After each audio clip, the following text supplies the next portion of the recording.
going to count her down so she can hear me through this.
Yeah, that's their space there. And then any other space right here is available for whomever.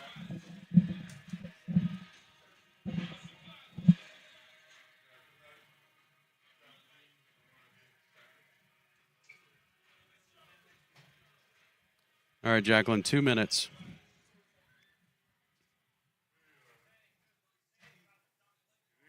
D-Dub. Matt's down on the field.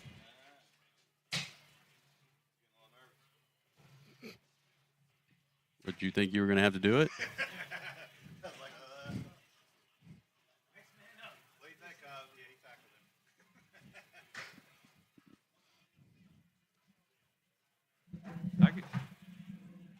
Hey, all right, so we're about ready to start here. I'm going to give you a countdown.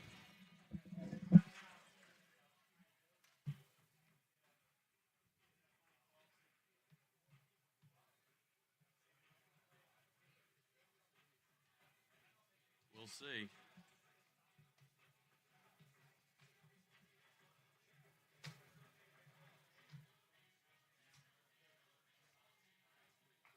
All right, we're at 1 minute.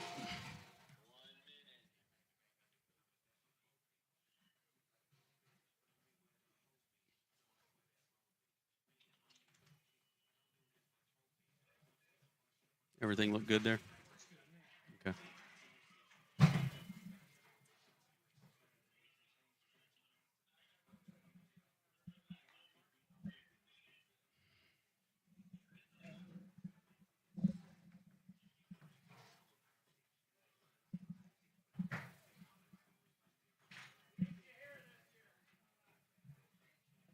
Twenty seconds.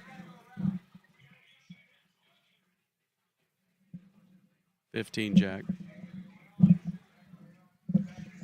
10. 5, 4, 3, 2, 1. WSCF Vero Beach, Christian FM. Vero Nation Network and Christian FM Sports presents Countdown to Kickoff. Brought to you by Cap's Pizza and Pub. 3, 2, 1. Get ready for Vero football. Christian FM Sports brings you the insights into the Fighting Indians with Matt Paris, Bobby Paris, TT Paris, Gary Paris. Now, the voice of the Fighting Indians, Paul Tipton.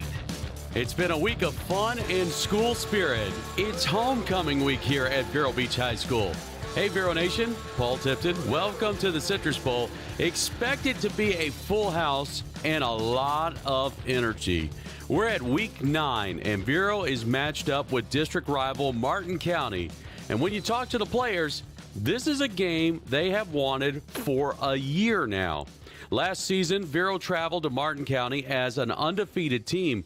The Tigers came out of the gate and got a score that set the tone for what was to come. Vero's first loss of the season and a loss of a quarterback. Aronson broke his hand and was done for the rest of the season. Tonight, the Indians want to avenge that loss and keep their district title hopes alive. It's going to be a fun night, so get ready, folks. We got about an hour before we get to kickoff. There's so much stuff we want to cover. Ahead of us, we'll get reports from the field. Derek West is down there. We'll also hear from Bobby Paris with Women of the Fighting Indians and a chance to meet one of our defensive backs, Aiden Smith. But before we do all of that, we're going to check in with our head coach, Lenny Jankowski. He is standing by with Dr. Matt Paris to talk all things Vero Beach football. So let's send it to... Well, Coach Jay, last week we took on district opponent Centennial. Even though we had a 2-hour rain delay, boy, I tell you what, your Indians, they came out. They had tremendous amount of energy, both offense and defense, but that offense dominated from the get-go. Yes, thank you. I think after having a chance to digest it and reflect on it a little bit, I think what I was most pleased with was that we were able to come out, as you mentioned, after the 2-hour rain delay, lightning delay, and all of what's involved with that. You know, you get in those delays and you never know when you're going to be, asked to get back on the field, or when or if and how. And so I think, even for myself, it's tough to stay focused and all that. But for a 16 to 18-year-old, kid in a locker room, crammed in there, not knowing what I was most pleased with is that we did come out ready to play and we're able to, maintain our composure, so to speak, and come out and perform at the level that we're able to perform. And I think that the lesson that we surely try to impress our guys with is that there's always adversity and this stuff that is out of our control. We need to take care of the things that are in our control. So again, I was very, very pleased with how we responded to that. And yeah, offensively, I think that we came out and I thought we played with a pretty good tempo. Pretty good pace of offense, and then of course we were able to execute some things, and our players played very well. So, I was pleased. Obviously, anytime you get the ball in the end zone, that's the goal on each and every drive, and so we were able to finish drives and really, again, just kind of keep it moving forward.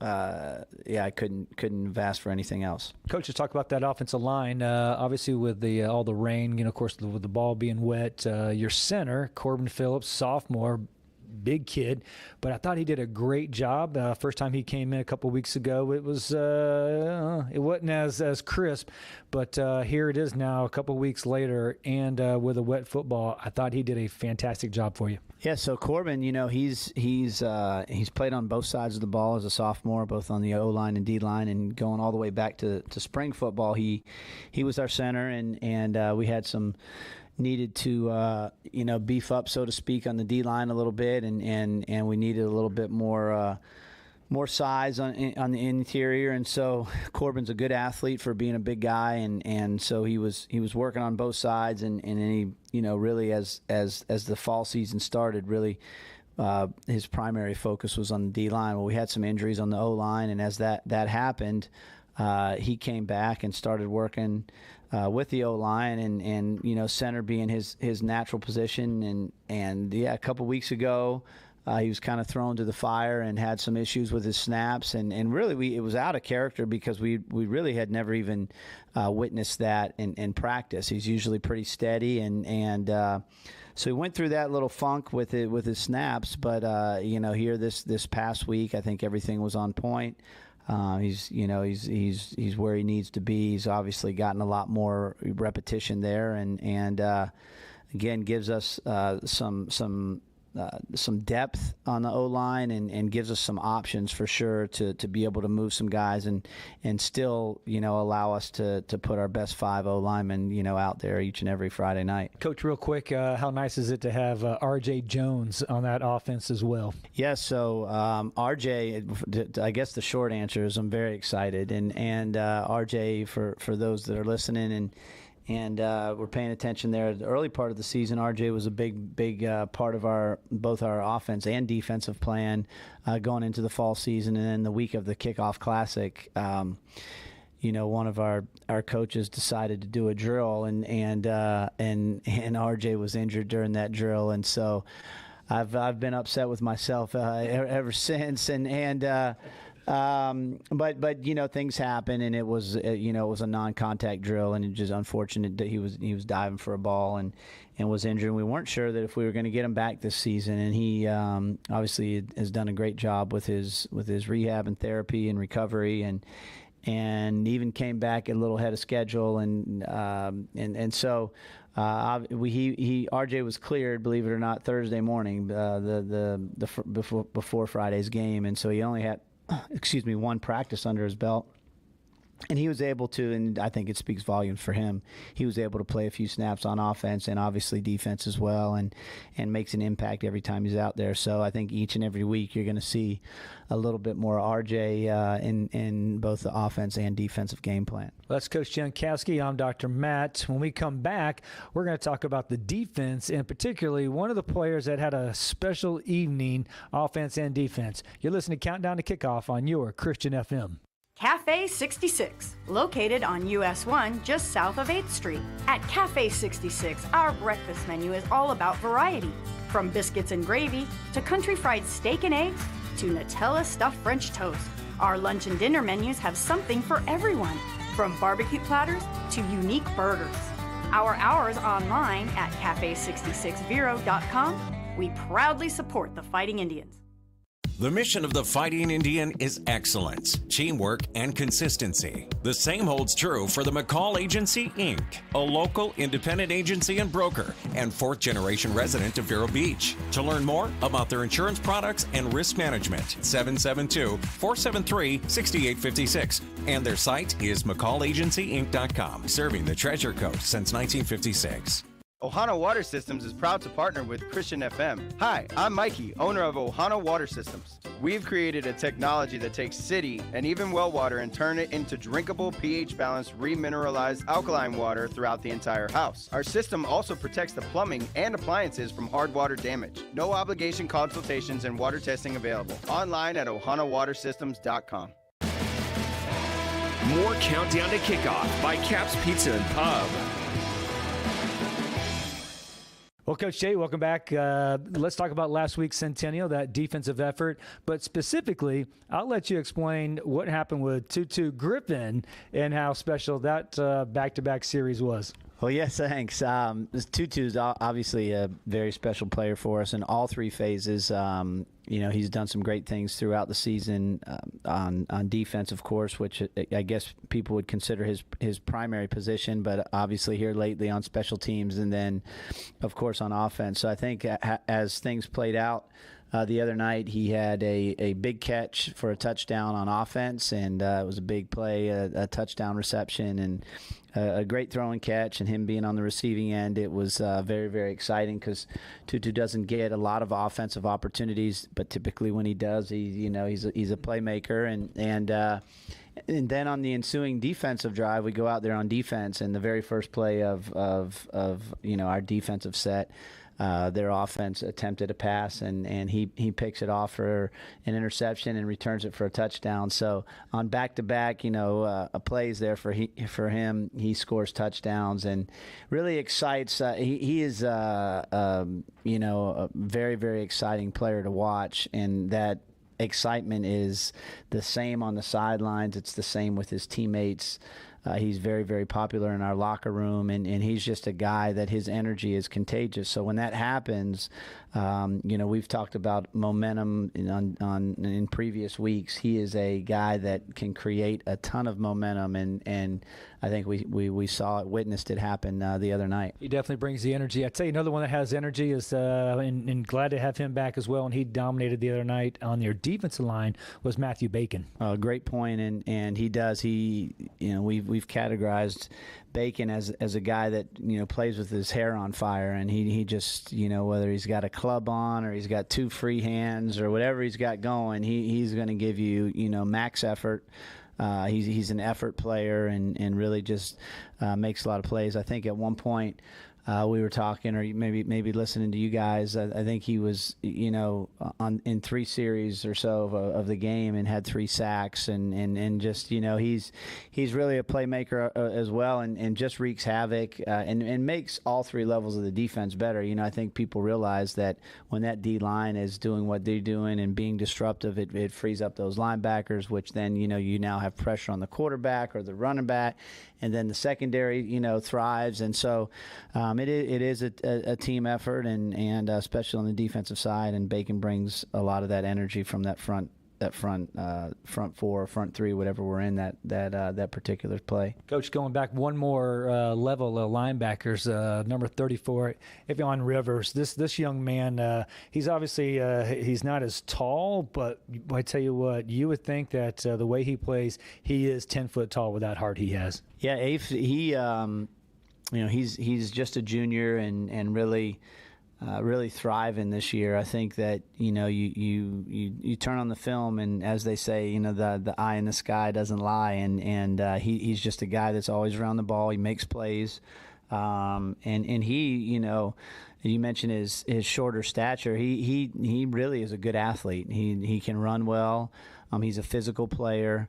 Very, very headsy, very coachable. Our defensive coaches, rave about him every Sunday in our staff meetings. So just very proud of Afe. He's a very likable person, a lot of fun to be around, and again, one of those guys that is a mainstay there in the defensive stat sheet. He certainly is, and pitching shutouts, that's the way they did it the other night. When we come back, we're going to get a chance for Coach to talk about the offers that these young men have to go play at the next level. You're listening to Countdown to Kickoff on your Christian FM. Hi, JW from Barker Air Conditioning. These hot and humid days sure do take a toll on your air conditioning system. Barker Air Conditioning offers our ESA annual or semi-annual maintenance plans to keep things in good working order. Barker Air Conditioning, servicing Indian River County since 1959.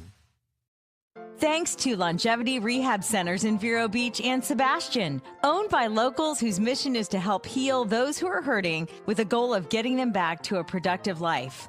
Longevity Rehab has built a reputation of trust with their clients from the top down, offering both physical and massage therapy designed to restore, relieve, or maintain a healthy lifestyle.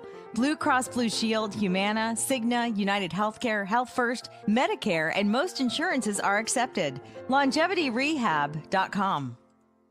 HBS Glass is a proud supporter of Fighting Indians Athletics and Christian FM. Since 1973, HBS Glass has served homeowners, architects, and contractors in the Vero Beach area. HBS Glass offers hurricane impact windows and doors. HBS Glass, 722 3rd Place or hbsglass.com. Thanks to HBS Glass.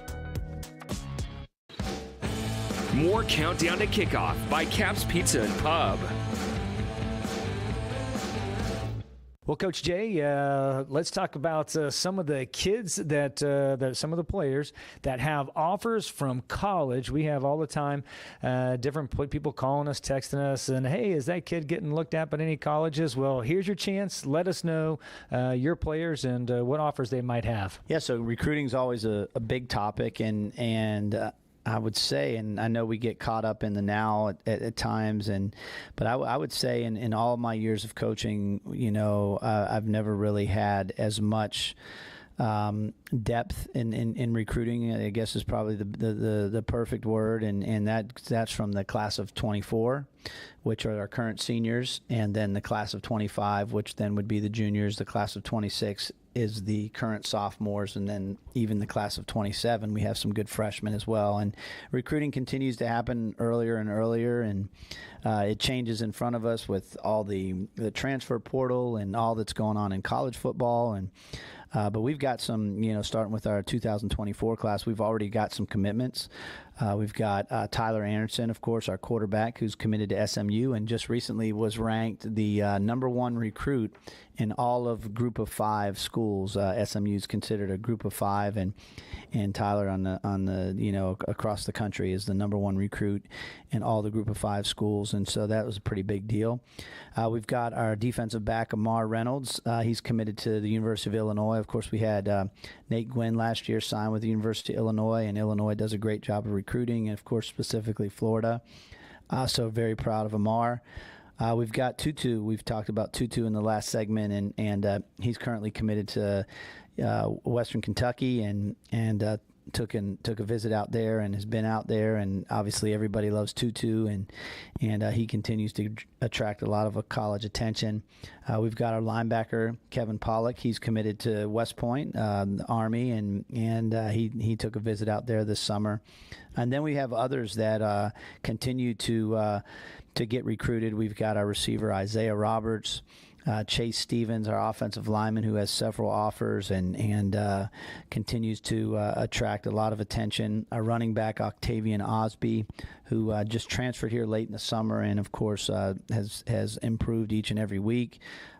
We've got our athlete, Derek Williams, who's spent most of the time this year on the offensive side of the ball. We've seen him on defense his junior year and has done a lot of things, has played that up back position for us and made a bunch of plays for us. He continues to get recruited. Of course, Jordan Thomas is an offensive lineman that has a few offers and I think has a bright future ahead of him. And we've talked about Matthew Bacon, who would, in my mind, would be a college coach's dream.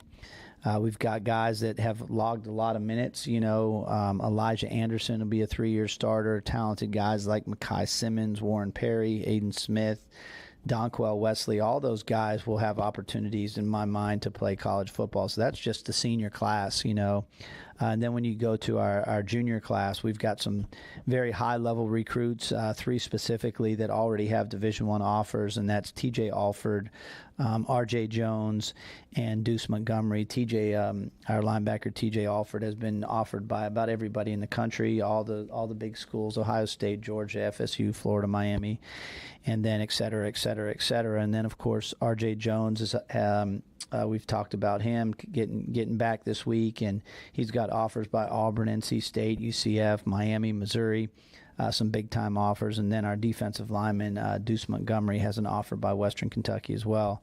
And then you go into that sophomore class.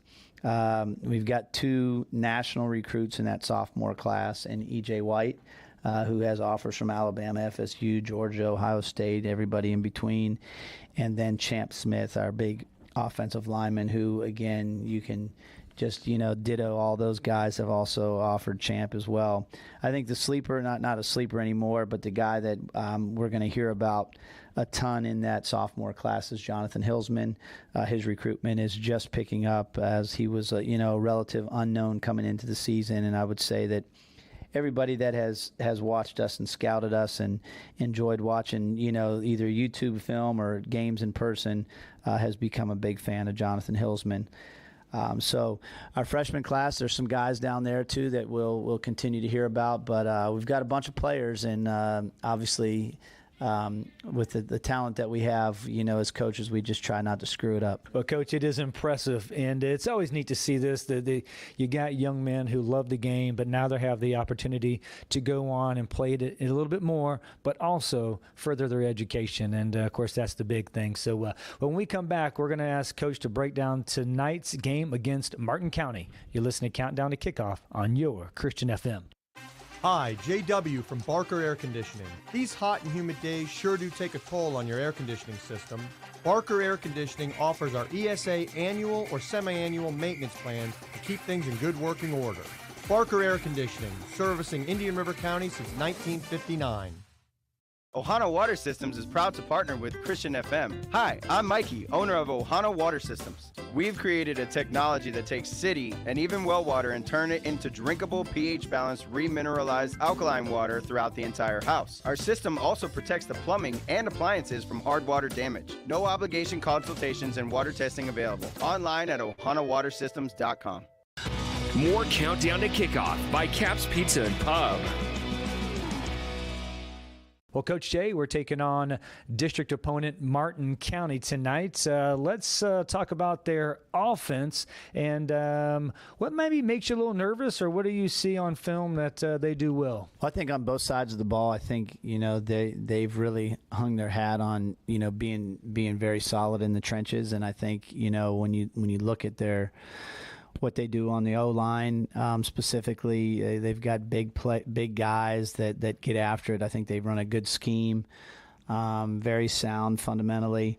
And they've got a stable of running backs, that they've used, 3 very good ones, and they rotate those guys, keep them fresh, put them in different spots on the offense, and then I think their quarterback, I think he's a good player, with his arm talent, but then he is also a guy that can run the ball a little bit and will pose a threat there.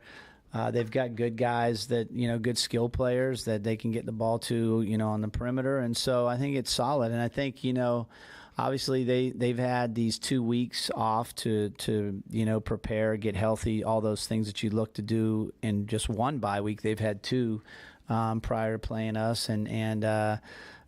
So, we've got to be able to really expect the unexpected. So when you talk scheme specifically, I think that there's a variety of different things that they're capable of doing. Last year, they had a situation with their starting quarterback prior to playing us, and came out in a deal where they had more of like a running back type guy taking snaps, and they were able to control the ball and kill clock and finish with touchdowns and convert third downs and all those kinds of things. So their offense is something that we would describe as a challenge, and we've got to be ready to take care of business and do the things that we talk about each and every week. I think at the end of the day, we got to tackle well, get lined up, tackle, communicate, and try to keep from giving up the big play. Coach, last year we were down at Martin County. We took the loss, but now we're here at the Citrus Bowl. How big a factor does that have with the 12th man?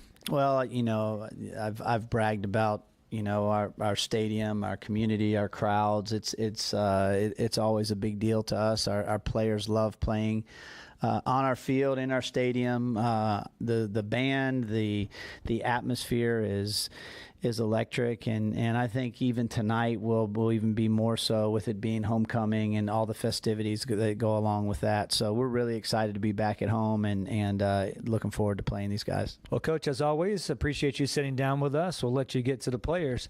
We'll be right back. You're listening to Countdown to Kickoff on your Christian FM.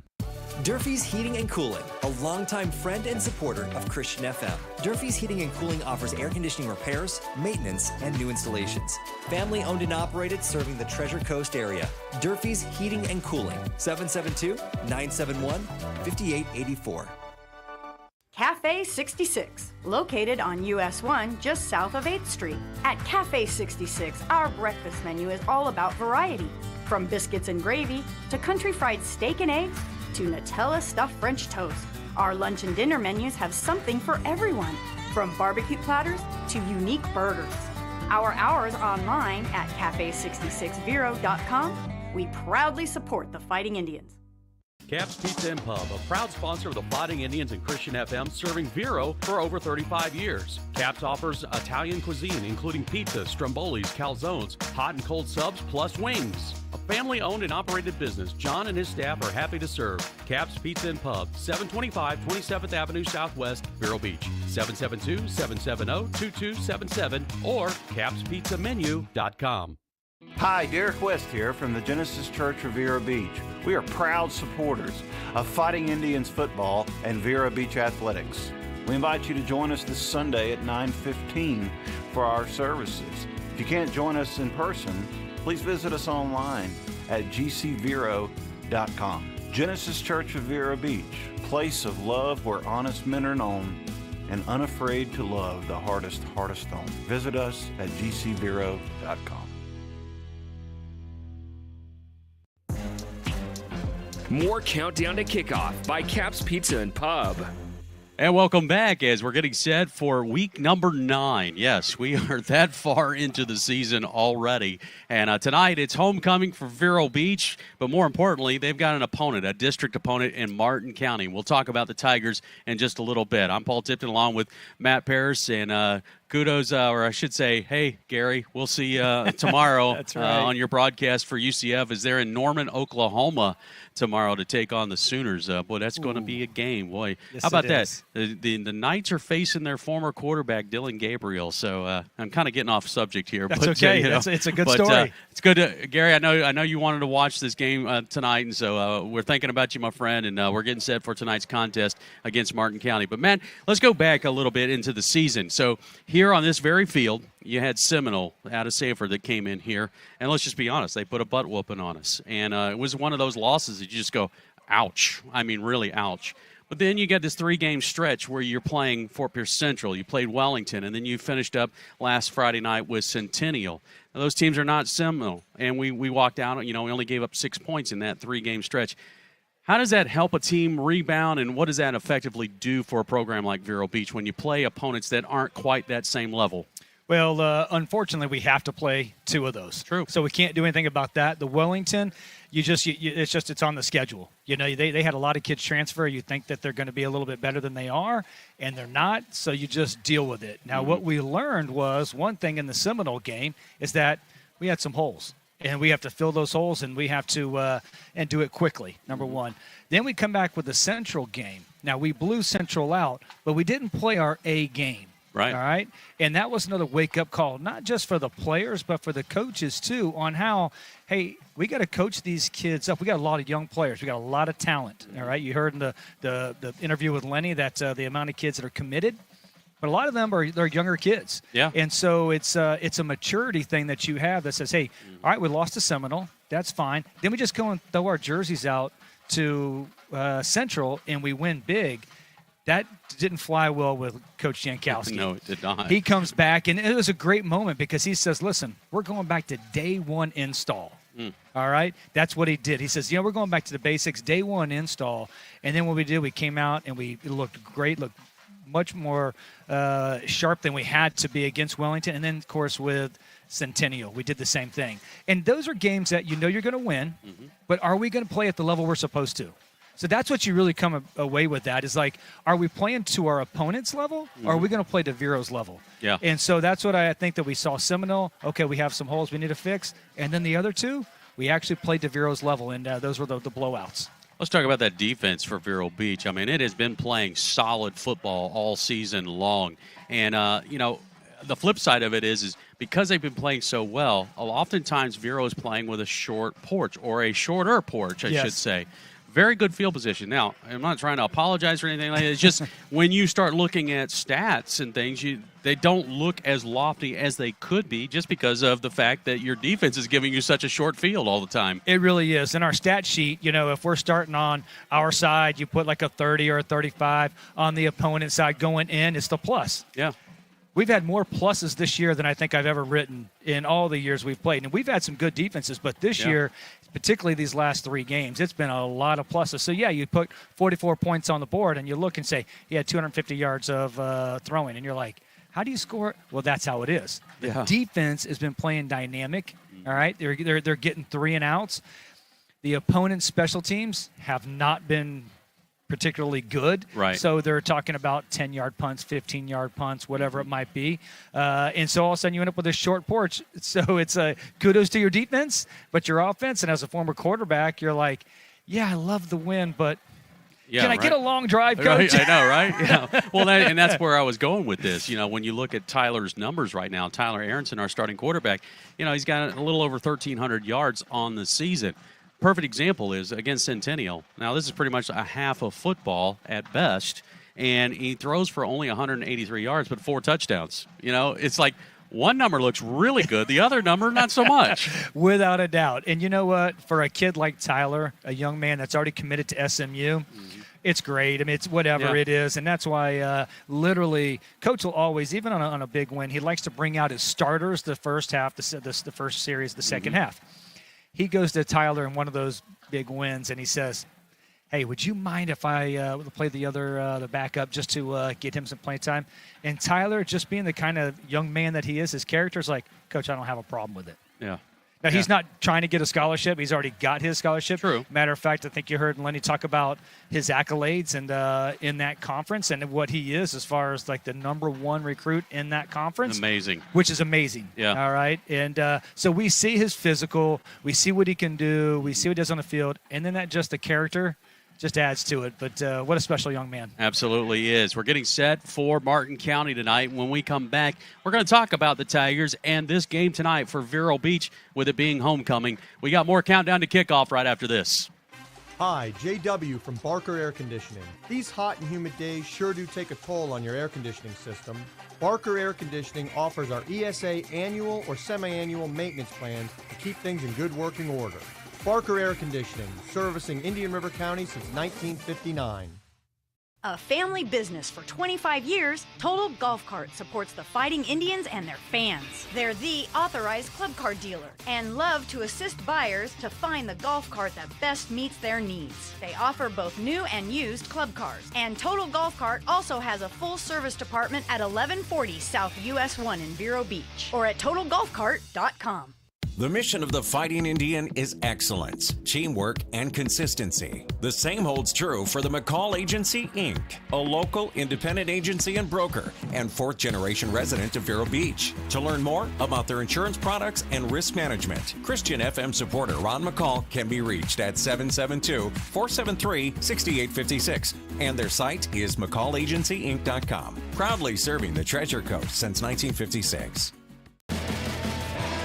More Countdown to Kickoff by Caps Pizza and Pub. And boy, here we go. Week 9. It's homecoming week here at Vero Beach, and you got your district rival here tonight, Martin County Tigers.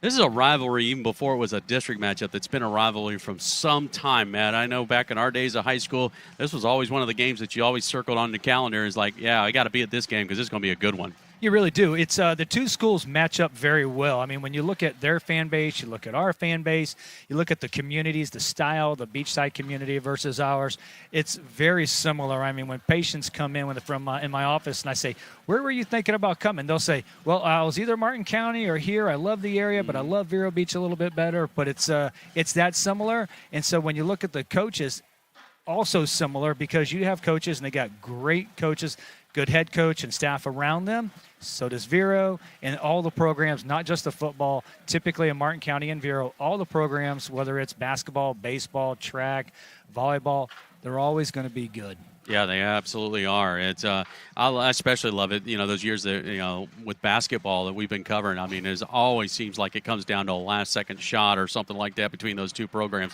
Always a lot of fun. Tonight on the football field, though, you got the Tigers coming in here 4-2. Interesting enough, though, they've had 2 weeks off. They have not played a game since the end of September.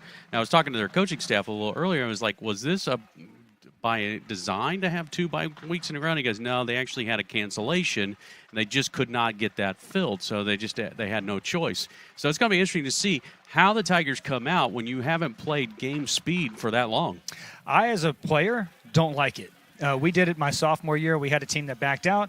We had 2 weeks of no games going into, matter of fact, as in the practices, we actually end up hurting one of our guys. That was GT, who ended up getting tackled, and his knee got severely injured. And so I, as a player, I didn't like it. You get into the routine of playing. Now, you do get some kids that maybe have a chance that weren't playing that needed to heal, but for the most part, I love. You're a high school kid. Yeah. You want to play week in, week out. The practices are just sharper. It's just you get into the routine of that. I like it personally. I mean, obviously the coaches didn't intend to do that because they like the same thing as well.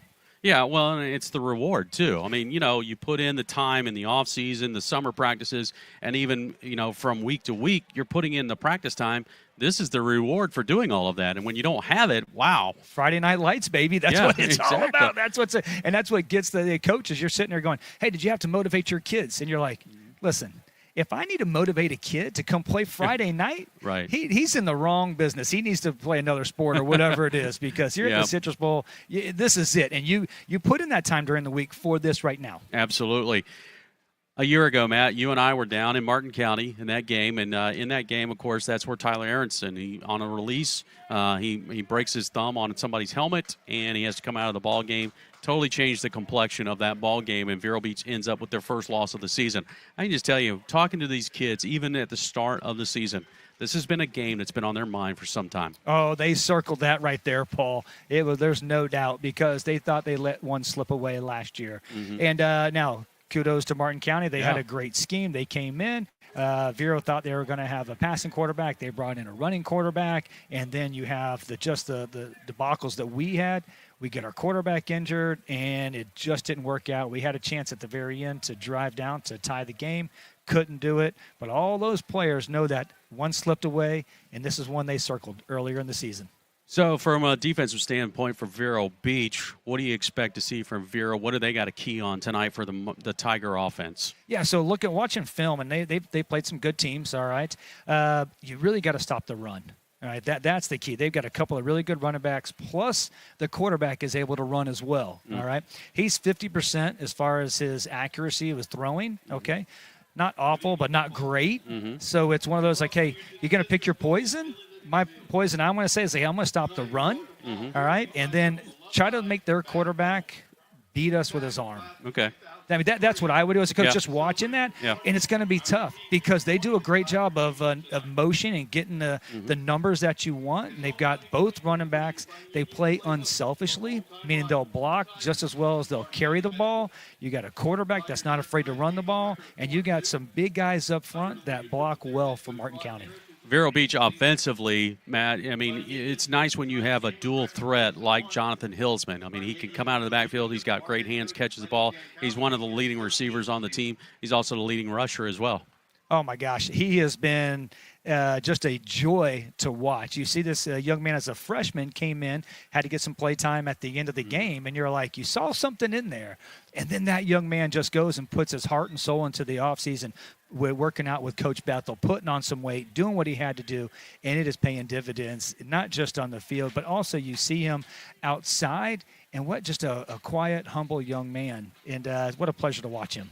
When it's homecoming week, you as a quarterback, I mean, how did you keep your team in check through the whole week? Because there's a lot of things that go on through the week besides practice, film, all those other things. There's a lot of things with Spirit Week. You do, and you know what it is? The moments that you're at practice, you just get everyone to focus at that time. Because once you're done with practice, okay, hey, go have some fun. Be safe. That you tell your guys, tell my offensive line, hey, just be safe. Do what you're supposed to do. But, hey, this is our time to focus right here, right now, with an hour and a half, 2 hours of practice, whatever it is. And same thing tonight. I'm bringing my guys in the huddle. I'm going, hey, listen, we're going to have a great time after the game. We're going to have a great time tomorrow night at the dance. It's going to be fun. But, guys, right now and this time, we only get this once sometimes. Let's focus right now. All right. I'm ready. He's got me ready. He's got me focused, ready to go. All right. We're going to step aside. When we come back, we're going to check in with Derek West down on the field and see what's going on down there. We're counting down to kickoff for Week 9 of high school football here at your Christian FM. Cafe 66, located on US 1 just south of 8th Street. At Cafe 66, our breakfast menu is all about variety. From biscuits and gravy to country fried steak and eggs to Nutella stuffed French toast. Our lunch and dinner menus have something for everyone, from barbecue platters to unique burgers. Our hours online at cafe66vero.com. We proudly support the Fighting Indians. A septic system is only as good as the installation and maintenance. Reliable Septic is the name known along the coast for being the professionals who install and service these systems for both residential and commercial uses. They'll determine the on-site needs and design considerations for a complete wastewater treatment system, thanks to Reliable Septic Service. 772-562-4242.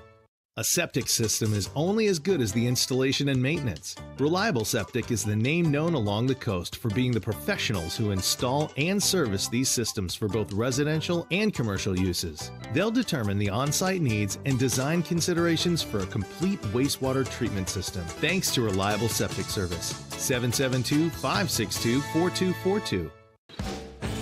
More Countdown to Kickoff by Cap's Pizza and Pub.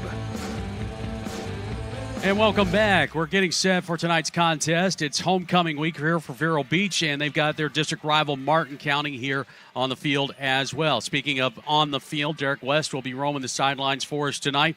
All right, D-Dub, let's start with that defense first. What do you hear from Coach Mata?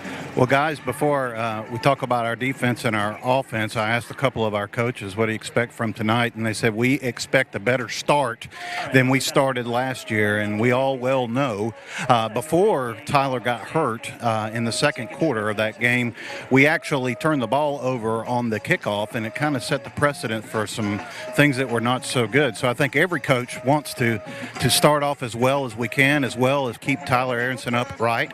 I think that would be good. In terms of Coach Mata and the defense, I'm really interested to see what kind of scheme we employ. And the reason that I say that is this. If you look at the motion that Martin County runs, a lot of times teams motion to see if there's going to be zone coverage or man coverage, where they're oftentimes motioning not only to see zone and man coverage, they're going to motion to try to create leverage and to try to create space advantages. And so a lot of times they'll motion to one side and create a strong side and actually will attack the weak side, particularly in the run game. And in that sense, I think that us tackling in space is also going to be very, very important tonight. A lot of one-on-one tackles I expect to be made tonight, and they are really going to be a key to determining how our defense is going to respond.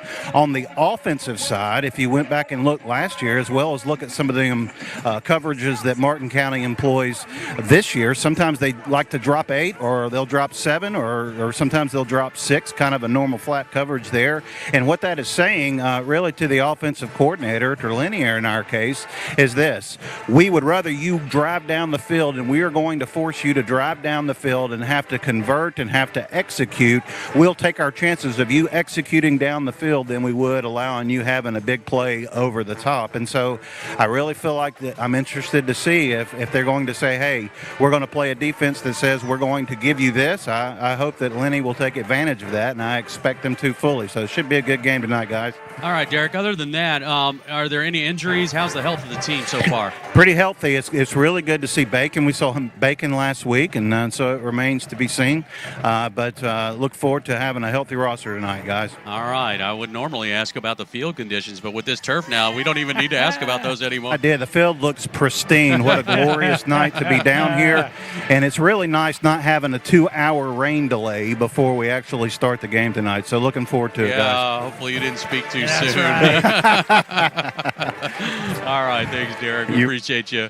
All right, Matt, so that's going to be an interesting strategy. If Martin County comes out that way, defensively speaking, against Vero's offense, it'll be interesting to see what Coach Jay dials up. Well, I think, and he's going to. He's going to, obviously, that's what he does. He waits to see what kind of defense they're in, and then you call into play. And the tempo, we've noticed the last couple of weeks, the tempo's been better. Mm-hmm. Right? And I think if we can do that also tonight, that's going to benefit us, because that doesn't allow the defense to change their defense or to change personnel as well. So tempo is probably going to be a good thing for us tonight. I think another thing that may work into our favor is we've got a player that just got back out on the field that no one has really seen a lot of film on yet, and that is R.J. Jones. Oh, and from what Coach says, it's one of the best athletes that we have on our team. And so, yes, whether he's going to be on offense, whether he's going to be defense, I mean, he's a guy that on defense, you can just tell him, hey, go lock that guy down. Yeah. Stop him. Offensive side, he's the guy that says,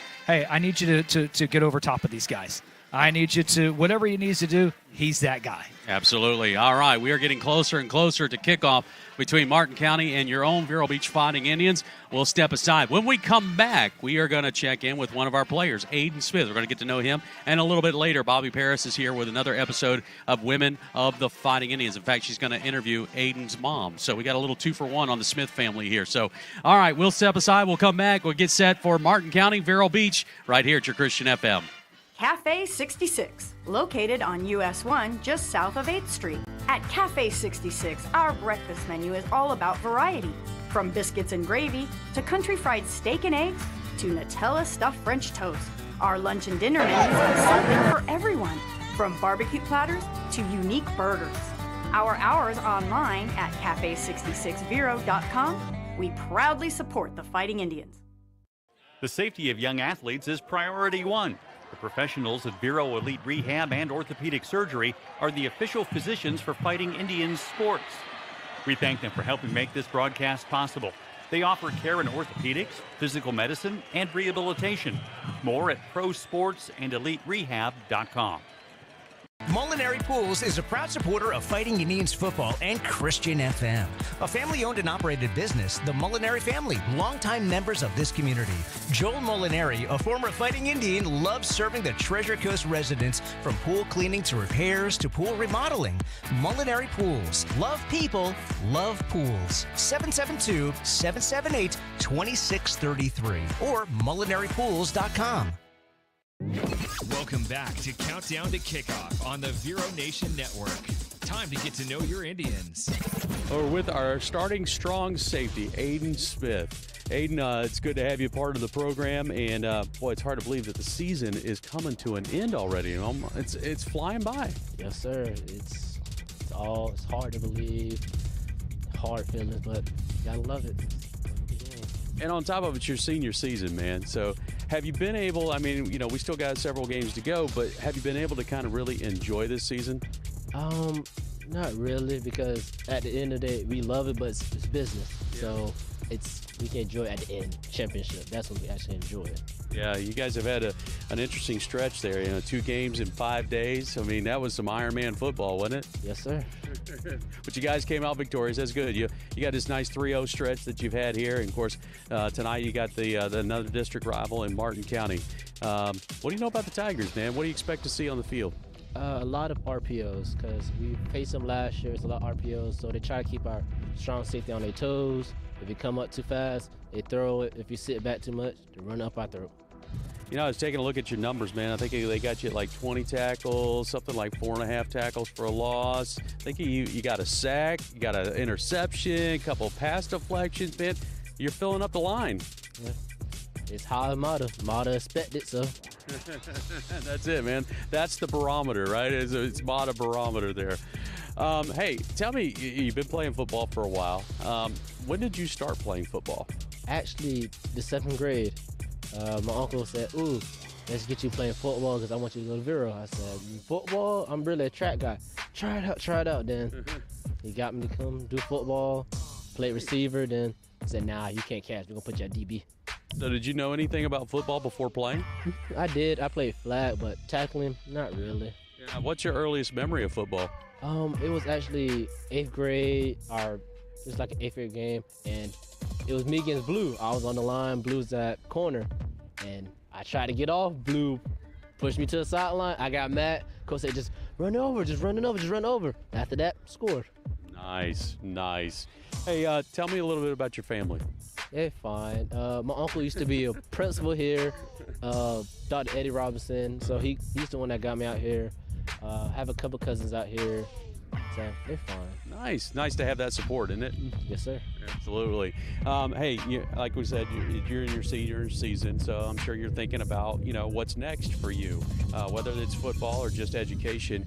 If you could pick a school to go to for college, what would you pick and what would you study? FIU and medical. Why that? Medical, because medical always intrigued me before sports. So I was focusing on school and medical. Then I don't know, I fell in love with it. Sports became my thing. So you're thinking like specifically like sports medicine, or are you just thinking of being like a general doctor, or what are you thinking? Actually, cardiology. Really? Nice. Well, there's a lot of studying that goes involved in that, and a scholarship would definitely help towards getting that education, would it? Yes, sir. Absolutely. Hey, favorite teams, man. College. Who do you like? I'm an Auburn fan. Auburn? I'm an Auburn fan. Wow. How'd that come about? On a visit. During 707, we went to a visit. Inside, met the coaches, loved it. Loved it ever since. All right, so when you went to visit, was Miles On still there, or was that after him? It was him. Yeah. So do you follow UCF at all now that he's there? No, don't stay in state, man. Okay. Well, we have to work on that. All right, pros, who you got? Seahawks, man. You're like going up north, aren't you? I mean, northwest. I'm a DB fan. Nice. Well, that is a good place. You had a Legion of Boom from years ago. Yeah, nice. Well, like I said, we got Martin County tonight. You got a nice stretch coming your way. How are you guys trying to stay focused week to week? The little things, because our coach always says just focus on the little things, because when it comes to plays where you're like, okay, what I'm supposed to do? Just relax. Remember the little things you're supposed to do, just drop your run possessions and just relax and do what you know you're supposed to do. All right, folks, that's Aiden Smith, starting strong safety here at Vero Beach High School. Aiden, thanks for the time, and good luck the rest of the way. Yes, sir. Thank you. Hi, JW from Barker Air Conditioning. These hot and humid days sure do take a toll on your air conditioning system. Barker Air Conditioning offers our ESA annual or semi-annual maintenance plans to keep things in good working order. Barker Air Conditioning, servicing Indian River County since 1959. Christian FM can put this game on the radio thanks to the support of businesses like Chuck Bateman State Farm Insurance in Vero Beach. Chuck's goal is to create an atmosphere where customers can talk about what's important to them. He's also a huge supporter of our local chapter of the Fellowship of Christian Athletes. Chuck's phone is 567-1106 or chuckbatemaninsurance.com. A septic system is only as good as the installation and maintenance. Reliable Septic is the name known along the coast for being the professionals who install and service these systems for both residential and commercial uses. They'll determine the on-site needs and design considerations for a complete wastewater treatment system, thanks to Reliable Septic Service. 772-562-4242. It's countdown to kickoff. Now, here's Bobby Paris. Welcome to Women of the Fighting Indians, where we can get a woman's perspective of Friday night under the lights at the Billy Livings Field. And my special guest tonight is the amazing, beautiful Tamara Robinson, mom to number 10, Aiden Smith, defensive back for our Fighting Indians. Welcome, Tamara. Thank you for having me. So tell us your story. My name is Tamara. I graduated class of 2000 from Port St. Lucie High School. I was born and raised in Fort Pierce. I have 2 children. I have Aiden and Nalani. Nalani's 13. I did go to college. I went to USF in Tampa. Oh, and I worked at South Florida Orthopedics and Sports Medicine. Tamara, were you raised around sports, football, and did you play sports? I did run track. My dad liked football, but he never played football. But you had brothers? Yes, I have 2 brothers. And my oldest brother, Eddie, he did wrestle. And Marcus, my youngest brother, he played football. Eddie has a little history here in Indian River County. That is correct. He used to be the assistant principal here at Vero Beach High School. Crazy time of year. Everything is crammed in between school starting in August and December, and we have holidays and we have homecoming. You are a very busy lady. Work, home, kids. How do you keep your home somewhat organized, if that's possible? Oh, well, I pray and I help give out the responsibility to my 2 kids. Okay. Tell me how Aiden is in the classroom. Aiden is an honor student. Awesome. He is currently doing dual enrollment, so when he finishes high school, he'll have his AA. Yes, and he's been in honor classes since middle school. All right. Now, what I'm kind of excited about is his goal of what he wants to be. He wants to be a cardiac surgeon. Okay. I mean, that is so awesome. What advice would you give the mom of a high school athlete? The key for me was just having patience, because I know that Aiden could be really hard on himself when it comes to football, and especially when he have those days or those games that he just don't do his best. I have to deal with the attitude and the silence, and when they give that body language like I'm upset, I don't really want to be bothered. So I would say the most important to me would be having patience with them. So join me, Bobby Paris, at halftime for more of Women of Fighting Indians football. Hi, JW from Barker Air Conditioning. These hot and humid days sure do take a toll on your air conditioning system. Barker Air Conditioning offers our ESA annual or semi-annual maintenance plans to keep things in good working order. Barker Air Conditioning, servicing Indian River County since 1959. A septic system is only as good as the installation and maintenance. Reliable Septic is the name known along the coast for being the professionals who install and service these systems for both residential and commercial uses. They'll determine the on-site needs and design considerations for a complete wastewater treatment system, thanks to Reliable Septic Service. 772-562-4242. Hi, Derek West here from the Genesis Church of Vero Beach. We are proud supporters of Fighting Indians football and Vero Beach athletics. We invite you to join us this Sunday at 9:15 for our services. If you can't join us in person, please visit us online at gcvero.com. Genesis Church of Vero Beach, place of love where honest men are known and unafraid to love the hardest stone. Visit us at gcvero.com. More Countdown to Kickoff by Caps Pizza and Pub. And here we go, folks. We are at week 9. That has got Martin County Tigers here coming in at 4-2 to take on your own Vero Beach Fighting Indians at 6-1. What do you say we take a look at the starting lineup for your Fighting Indians? Let's start with that offense first. Up front, you're going to see number 56, Jordan Thomas. Number 74, Chase Stevens. At center tonight, it'll be number 68, Corbin Phillips. Right guard, Ben Hall moving from center over at number 79 to right guard, and Champ Smith anchoring that right tackle spot. Number 55, Champ Smith, the 6'6" sophomore at 300 pounds. Their job, protect Tyler Aronson. Number 9, Tyler, 6'2", 210-pound senior. The SMU commit has thrown for 1,334 yards, 19 touchdowns to just 5 interceptions. Behind him, he will have number 8, Jonathan Hillsman. And at times, we may see number 44, Octavian Osby line up as well. Receivers, number 1, Isaiah Roberts. Number 80, Eddie Torres. Number 13, Jarvis Jacobs. And number 14, Makai Simmons. Defensively, let's take a look at those guys. And it starts up front with the defensive line. Number 93, Matt Bacon, leading the team in sacks. After spending time away from the game due to an injury, he is already making an impact. He's got 5 sacks on the season. Antoine Montgomery at number 75 in the middle, and Warren Perry, number 31, on the other side up front. Linebackers, 0. It's TJ Alford leading the team in tackles at 54. Number 34, Avion Rivers. And number 6, Kevin Pollock. In the secondary, it's number 2, Amar Reynolds. Number 7, Tutu Griffin. Number 10, Aiden Smith, who we just got to know.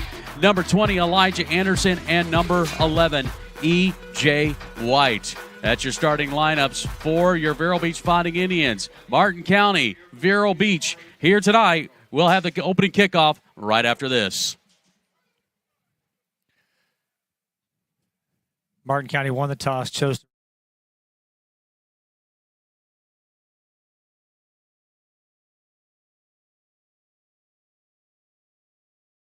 to Nutella stuffed French toast. Our lunch and dinner menus have something for everyone, from barbecue platters to unique burgers. Our hours online at cafe66vero.com. We proudly support the Fighting Indians. Christian FM thanks Paris Family Chiropractic for their support. Dr. Matt Paris is a longtime resident of Vero Beach and a former quarterback for the Fighting Indians. Just like our Fighting Indians work hard for the win, Dr. Paris works hard for a patient's well-being. From proper alignment to good nutrition, Dr. Paris helps patients achieve the win. Paris Family Chiropractic. When the spine is in line, everything is fine. 299-4649 or parisfamilychiro.com. HBS Glass is a proud supporter of Fighting Indians Athletics and Christian FM. Since 1973, HBS Glass has served homeowners, architects, and contractors in the Vero Beach area. HBS Glass offers hurricane impact windows and doors. HBS Glass, 722 3rd Place or hbsglass.com. Thanks to HBS Glass. WSCF Vero Beach, Christian FM. Wide open is Isaiah Roberts, who's got it. Take it to the house. Reservation for 6. Swing pass for Hillsman. Shakes one tackle, shakes another tackle. 10-5, score it, Jonathan Hillsman. Another handoff for Osby up the middle. He's got some room, and boy, he plows over a defender. Still on his feet, down the sideline, 30, 25, 20. First down, ball's all on the ground. Vero Beach gets on top of it. Williams has trouble holding on to it, picks it up to 25, to 30, 35. Through the hole, take it to the house, DJ. This is Fighting Indians Football. Vero Nation Network and Christian FM Sports presents Fighting Indians Football. Here's the voice of the Fighting Indians, Paul Tipton. Live from the Citrus Bowl, Week 9 of high school football matches the Martin County Tigers and your Vero Beach Fighting Indians. The Tigers are playing good football and want to keep their playoff hopes alive with a win, but it's always a tough task here at Vero.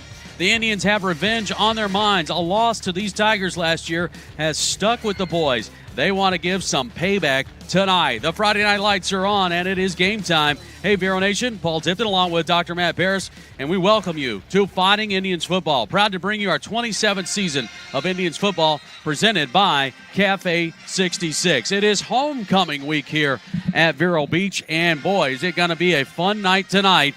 But you got your district rival here as well, Martin County. And as I just said, these Tigers beat Vero Beach a year ago, and Vero Beach would love nothing more than to return the favor tonight and stay in the chase for a district title and a playoff berth.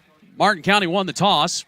They have elected to receive for the second half. So they're going to receive the opening kickoff here. So Vero Beach will get set to kick off. Brandon Marson will get set to kick. Vero Beach wearing its black jerseys and pants tonight with the red helmets. Martin County in all white with some yellow and blue trim and their blue helmets. Marson getting set, and we got this game underway. High kick is going to go deep all the way back to the 2. Takes the runner back into the end zone to the 5. And pursued and stopped right at the 10-yard line. Great coverage by Vero Beach. Wow, that was a big-time kick by Braden Marson all the way back. Takes him actually in. Looks like it took him into the end zone, but the guy fielded it. Martin County fielded it at about the 1. And how about the coverage?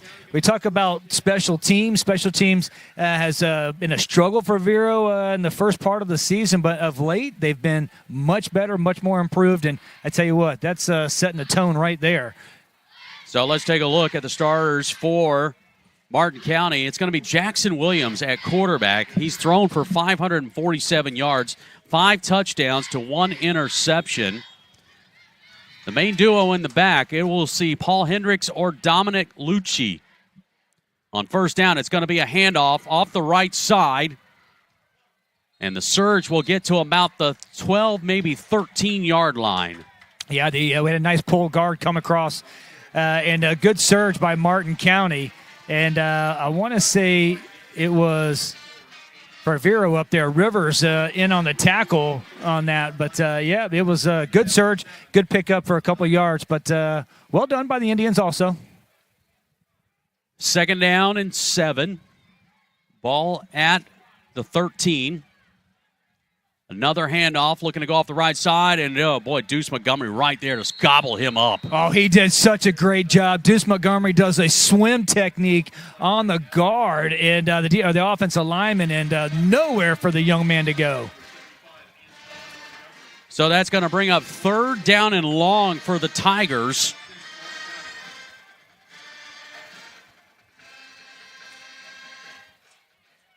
As the clock is at 10:45 and counting, Martin County's going to go with a 4-receiver set. Trips to the right side. Williams looking to pass, and it's too high because of the pressure applied by Matt Bacon, who got in there, and it's 4th down and punt time. Well, I tell you what, Perry and Bacon both got in there, put pressure on the young man, and he was trying to throw one out, and he had no time. Well played by Vero Beach. That's what they needed right there. To a great start for the defense, get a 3-and-out, and now we should get good field position. Let's just do what we're supposed to do. Connolly, the punter, averaging 39.6 yards a punt, will get set to punt the ball away. Parker Banzoff back deep for Vero Beach. And it looks like R.J. Jones is going to have to leave the field on an equipment issue. I'm not sure what they obviously saw something, and there is a point of emphasis right now with the refs that if they see something, you've got to leave the field. Connolly standing at his 1-yard line waiting for the long snap. It's a low one, but the punt is away. It's a high, short one. It's going to bounce at the 40, take a sideways bounce, and that's where Vero Beach will get the ball to start their first possession of the night. And, Matt, as we talked in the pregame show, look at this. We're on the plus side. We certainly are. How about them cookies? I tell you what, Martin County kind of backfired. They won the toss. They decided to take the ball. They thought they could run the ball, and they 2 straight runs on the right side and then an errant pass. And look at that. Great field position for Vero. Tyler Aronson will lead the troops on offense with a 4-receiver set. Hillsman in the backfield, starting from the Tiger 40-yard line. Twin receivers on either side. Aronson looking to throw on first down. Fires down the left side. He's got Hillsman on the sideline. He's got it, and he's out of bounds right around the 15. That's a Hillsman coming out of the backfield, and what you have when Martin County, they saw this, that they're going to put their linebacker on the running back, which is what every level does, and we like that matchup, Paul. Lenny Jankowski likes that matchup, and that was a great touch pass on the sideline to Hillsman. Quick tempo, left side. Jacobs spins his way past the 10, down to about the 7. A quick pass right out to the left, and it's on actually the short side of the field, but that gets it to him quicker. And he is able to pick up a nice little gain on that one, Paul. And we can still get a first down. Yeah, it's a 2nd and 1 after the completion to Jarvis Jacobs. Aronson hands off to Hillsman off the right side. A good surge towards the goal line. No signal.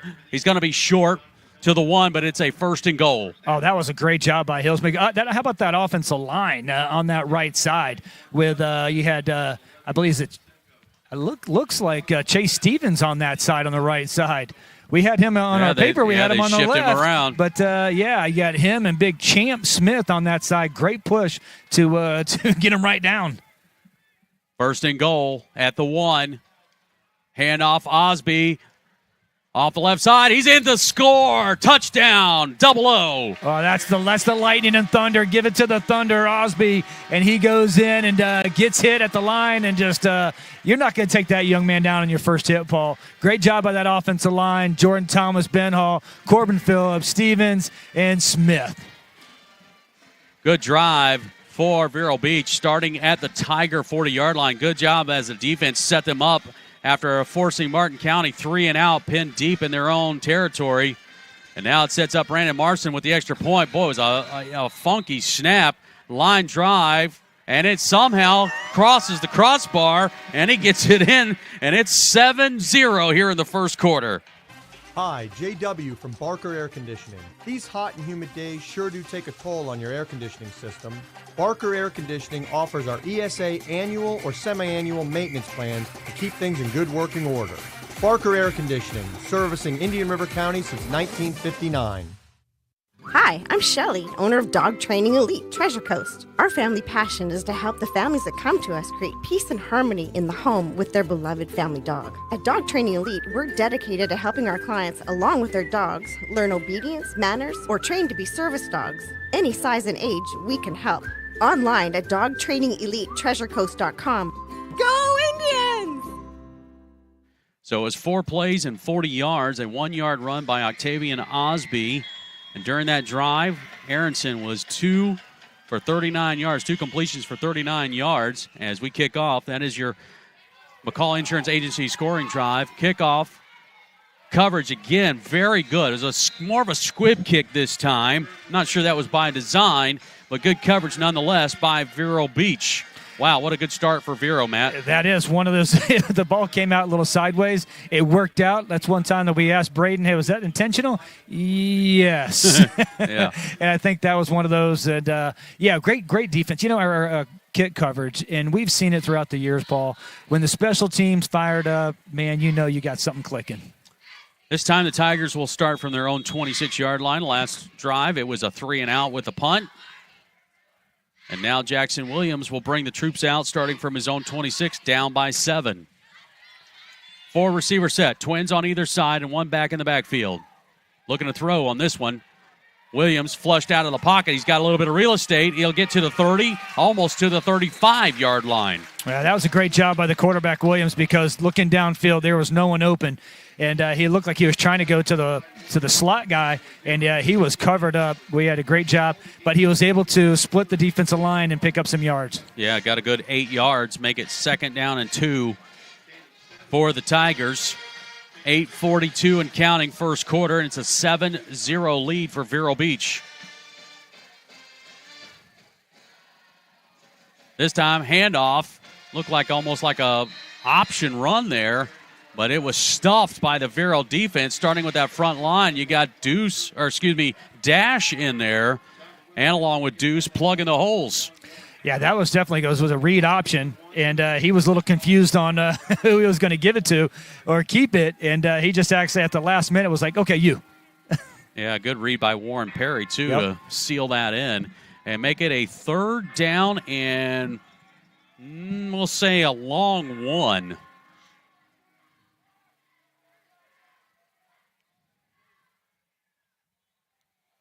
Williams from the gun.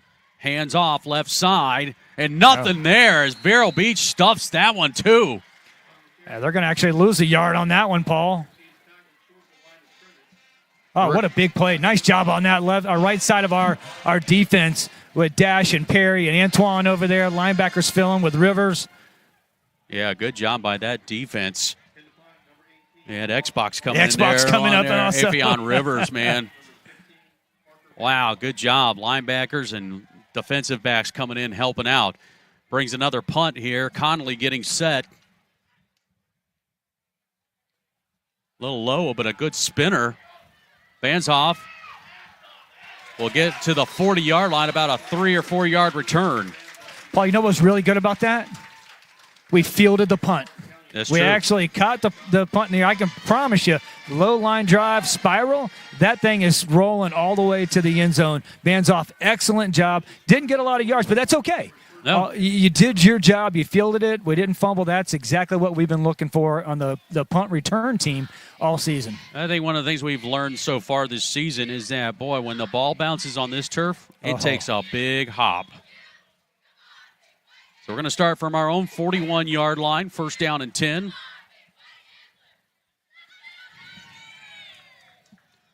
Right at 7:07 left here in the first quarter. Vero's 2nd possession of the night. It's going to be a handoff. Osby trying to shake off a tackle and can't get loose.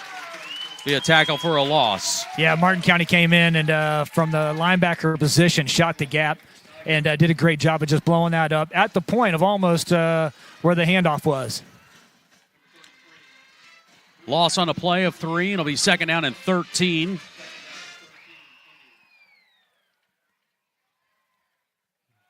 Indians are going to line up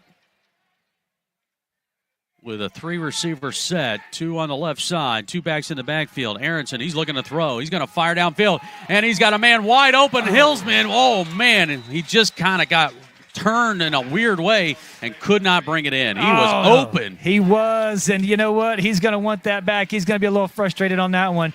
It was just a seam route right up the gut. He had the coverage that we wanted, and Aronson throws a dime, drops it on. But like you said, he just got twisted around instead of staying straight and catching over his shoulder, turned, and it just bounces off his hands. And unlike him, because he has been dynamic as not just a running back but a receiver as well. Yeah, coming into the game, he's had caught the ball 28 times for 468 yards and 8 touchdowns, leading in receiving yardage. 3rd and 13. Aronson stepping up in the pocket. It's going to fire downfield. He's looking for Roberts, and good coverage there. It falls incomplete. Yeah, that was just really, it was good coverage, Paul. We had a step on him, but just a little overthrown. And how about Tyler just stepping up in the pocket off his opposite foot and throws a long pass? That just shows you that kid's strength of his arm. And you're about to witness Coach Jankowski's least favorite play. The punt. The punt. And we have a new punter in. Our normal punter, Whitmiller, has an injury, so we got Torres, one of our receivers, in. Taking a long time to get the punt away, but he does get a pretty good punt away. Bounces at the 30, takes a big Vero bounce inside the 25. Woo! Woo, that was close. Yeah, no kidding. He catches the snap. It was a good snap. And usually you take your 1-2 punt, he kind of did a slow 1-1-2 punt. At 6:12 left in the first quarter, we've got a water break timeout. We'll step aside. Vero leading in the first quarter 7-0. Cafe 66, located on US 1 just south of 8th Street. At Cafe 66, our breakfast menu is all about variety. From biscuits and gravy to country fried steak and eggs to Nutella stuffed French toast. Our lunch and dinner menus have something for everyone, from barbecue platters to unique burgers. Our hours online at cafe66vero.com. We proudly support the Fighting Indians. Molinari Pools is a proud supporter of Fighting Indians football and Christian FM. A family-owned and operated business, the Molinari family, longtime members of this community. Joel Molinari, a former Fighting Indian, loves serving the Treasure Coast residents from pool cleaning to repairs to pool remodeling. Molinari Pools. Love people, love pools. 772-778-2633 or molinaripools.com. Back here, and Williams on the run, trying to throw the ball, and it goes over the head of his intended target, right off his fingertips, incomplete. And then again, pressure applied by that front line of Vero Beach. He certainly did. That was a flood route. Quarterback sprints out to the right. You got a short, you got a medium, and you got a long. All very well covered. The only chance he had was to throw it high and see if this guy could come down with it, because there was Vero guys at all levels covering. Great coverage. Second down and 10. The Tigers are starting from their own 24-yard line. They'll set up with a 4-receiver set, 2 on either side. Now receiver in motion, but it's going to be a handoff. That is Lucci, and Lucci will get good positive yards, very close to a first down if not. And yeah, they're going to get it. That was a counter play. They start looks like they're going to come that same run that they've been going to the right. They fake the right, and Lucci just pauses and comes back on a counter punch to the left side. First down and 10 for Martin County, who finds themselves down by 7. We're at 5:44 and counting in this first quarter. District rivalry, Vero Beach and Martin County. And the very first down for Martin County is going to be another handoff, another one of those zone read options between Williams and the running back. Good call, as the running back was able to get about good 5 yards on the carry. Yeah, that's one of those great by Lucci. That was for the Martin County running back, the good contact after the first yards after the contact, because we hit him at probably about 2 yards, and he was able to pick up another 4, possibly 3. So that puts the ball at the 39-yard line of the Tigers. Second down and 5. Jackson Williams, a quarterback, will have 3 receivers set to the right and a single to the left. Looking to throw. Fires. He's looking to hit his receiver, and it's going to be wide. Oh, man, almost an interception as R.J. Jones got over there. That was either going to be out of bounds or intercepted. Either way, it was not going to be good for Martin County. It was a wheel route by Martin County where the young man does an out and does an up, and the ball just kind of floats out of his hand, and it was not going to be good either way for Martin County. If it stays in bounds, that's a pick. If not, a pick 6. Third and 5 for the Tigers at their 39.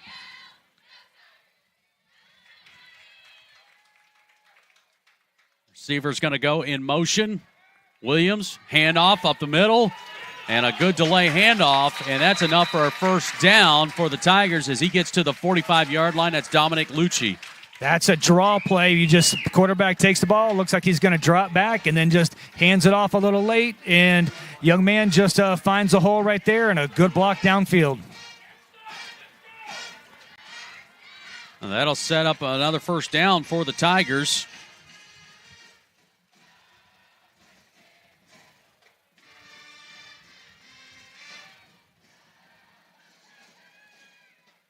Handoff, Lucci. This time he got stuck at the line of scrimmage, able to maybe lean forward for a yard. Paul, when TJ Alford is on the field, and he's kind of been, they're letting the senior Rivers play some of that middle linebacker, because it's homecoming. He's a senior. But when TJ Alford, we talked about him pregame, this young man, middle linebacker, 0 on your screen if you're watching, but he is dynamic, and it's just a different offense when he's in that middle position. 1 yard gain. It's 2nd down and 9.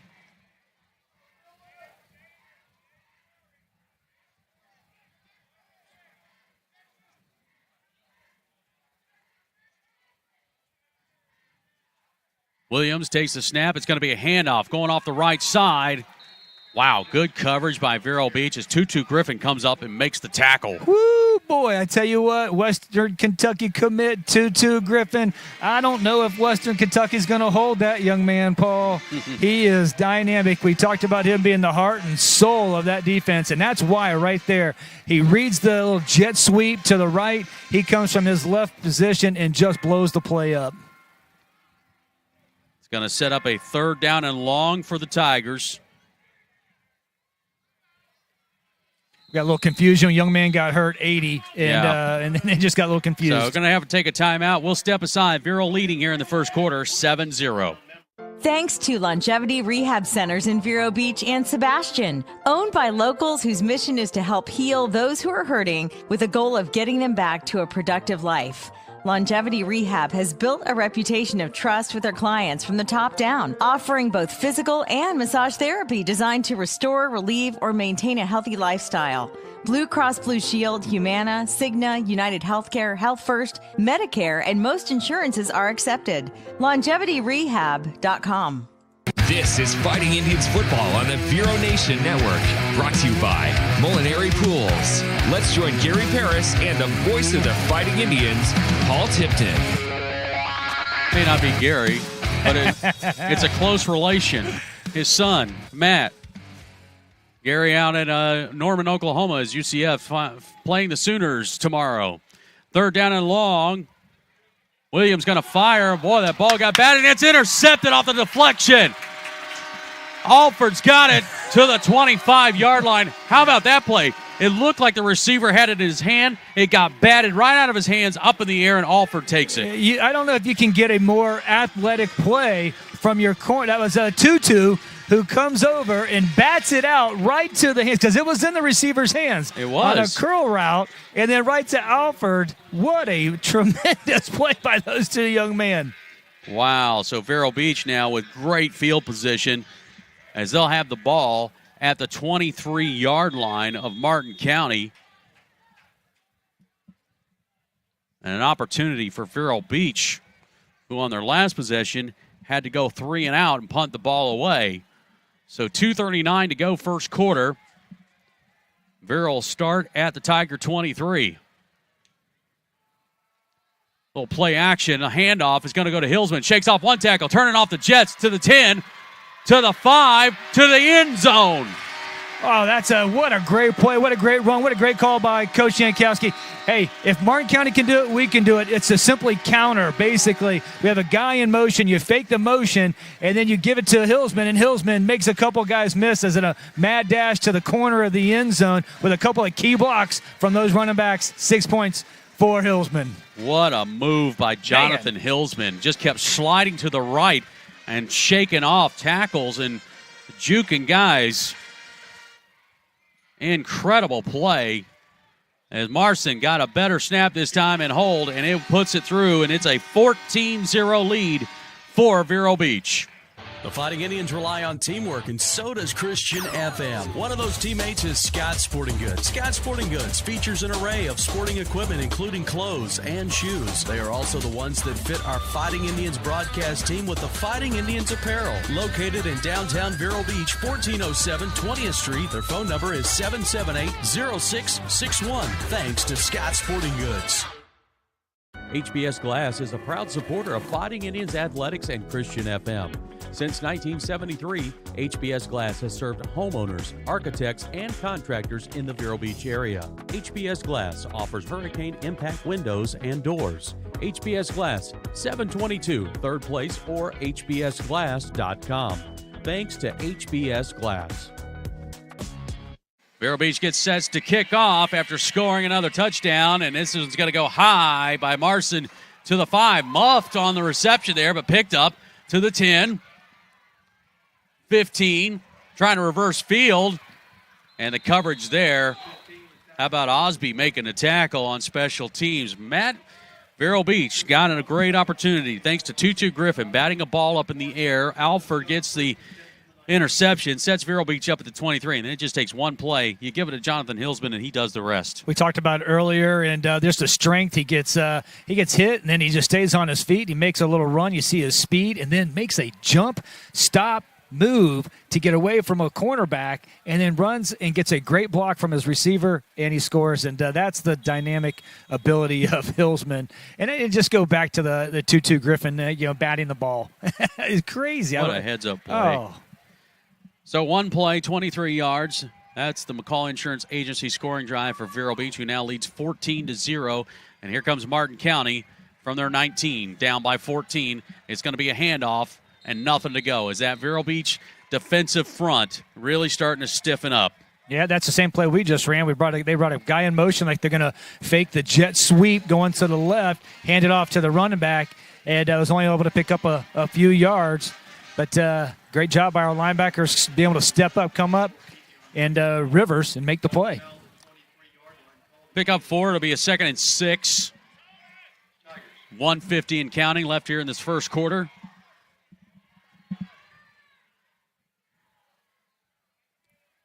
Williams from the gun. He's got 3 receivers to his left. He's looking that direction. Pressure comes in. He's going to go down with a sack. Oh, guess who's in the backfield? It's a dash making a sack. You also got 2-2 Griffin coming in the backfield, coming off the edge, and puts it right up the gut and gets the first pressure on him, and then Antoine and Dash clean it up.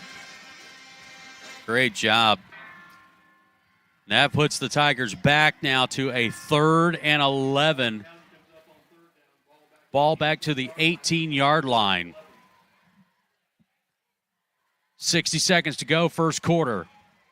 Receiver in motion. Williams trying to set up a screen underneath. And, boy, good pressure by the defense. And, honestly, I thought we might have seen a flag there, but instead, it is incomplete. Well, the running back, yes, he's supposed to just fake. Yeah, I couldn't tell if he ran into him or. No, he actually Dash fell down, and as he was turning around looking for the ball, he falls over Dash. So, hey, great play, Dash. Well, that's a big dash to fall over. That's exactly right. So Conley out for another punt here for the Tigers.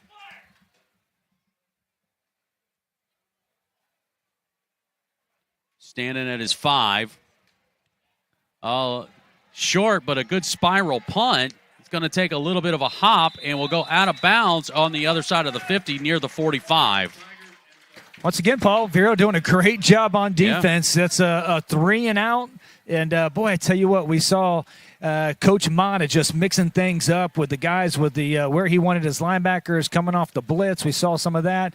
A little confusion going on for Martin County. Man, the punt by Conley, it's not an explosive punt, but it's an effective punt. Well, because he punts it off the side of his foot, and he gets a really good spiral on it. And if it hits in this turf, it's gonna get the bounce. Vero starting from their own 45, up by 14. Roberts is going to go in motion to the right side. Aronson trying to set up a screen underneath. Hillsman, he's got some blockers down the right side, midfield, 45, and out of bounds. Wow, he certainly did. That was great. Nice job by Tyler, just being able to backtrack, and let the lineman get out. We haven't had a lot of success with that play this year, but, man, that was great. We saw some guys being able to get out and, once more, get into your playmaker's hands. So it was enough for a first down. That's a Hummingbird Care Services first down for Vero Beach with 39 seconds to go here in the first quarter.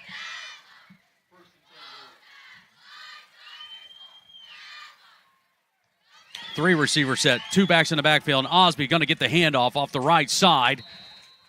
Well, the ball came out. No signal. I think they're going to say he was down by, and so that will be about a 3-yard gain for Osby. Yeah, he hit the hole hard, and just going off the right side, dive off the right side, and a lot of pressure by Martin County, but definitely looks like the ball was the play was dead when the ball popped out. Might get one more play in here before the end of the quarters. We're inside 10 seconds. They may just wait for the end of this quarter here as we're down to 2 1, and that's exactly what Coach Jankowski will do. He'll wait for the end of the quarter. So Vero Beach has been able to capitalize on some Martin County mistakes, and it's a 14-0 lead at the end of 1. Fighting Indians football returns right after this. Mazzarella's Auto Sales is part of a local business family and their Christian FM supporters. I'm sales manager Mike Mazzarella, and we always strive to offer late model cars and trucks that undergo inspection and service by our high-tech mechanics. We have Jeeps, Rams, Toyotas, Hondas, commercial vehicles, and luxury vehicles. On site, we have our Spanish-speaking sales and financial advisor Diego Sainz. We also offer our virtual showroom online at mazautosales.com. I'm Chris, Mike's brother. Our family has been serving our community since 1999. Now on the corner, 4th Street in Old Dixie. Since 1980, the Village Beach Market has been that local store on the beach filled with friends that always has something for everyone. And we've been Fighting Indian fans for generations. From fresh baked goods to prepared foods to chef-inspired lunches and dinners, our slogan says it best, simply better. We're online at villagebeachmarket.com. And now a new location in Fort Pierce. Back to the second quarter here. Paul Tipton, Matt Parrish, Derek West here tonight. Martin County and Vero Beach here at the Citrus Bowl at the end of 1. Vero Beach leading 14-0. Tyler Aronson in that first quarter, 3 of 5 for 50 yards. Jonathan Hillsman's carried the ball for 41 yards in that first quarter. And we're getting set to start the second quarter here with Vero Beach looking at a 2nd down and 8 in Tiger territory. Tyler looking to throw. Finds his receiver underneath. And that was Jarvis Jacobs with the catch. That was a shallow route. He's coming from the left side, just coming a few yards past the line of scrimmage, just getting some space. Tyler does what he's supposed to do, take what they give you, and that route was there. So brings up a 3rd and short, Paul. Sets up 3rd down and 3. Maybe a 4. We'll say 4. 3 and 4. Trips to the left side. Going to swing pass left side. Trying to get to Jarvis, and just good job by Martin County as they slip past the blockers and make the tackle for a loss back to the 40-yard line. Yeah, that's a little frustrating for Coach Jay because he's going to look at the receivers. We got to make that block. If we make that block, we actually have a potential to do something special. And all right, so we're going to change out some personnel. We're going to see Roberts Griffin and E.J. White come over on the right side. R.J. Jones and Roberts over to the left side. They're going to stack on both sides, twin receivers. Aronson, he's looking to throw. He's going to let it fly down the sideline, and it's going to be caught, but it's out of bounds. And that will be turnover on downs. Yeah, well, I tell you what, that was nothing but pure speed that Coach brought out to the field. And you just don't have enough defensive backs to cover all that. But as you got to see, Tyler, you got to give your young man a chance. You got to keep that ball in play. Let him go do his thing. Totally. All right, so turnover on downs. Martin County now will get the ball and start from their own 40-yard line. They're down by 14. We've got 11:07 to go in the second quarter.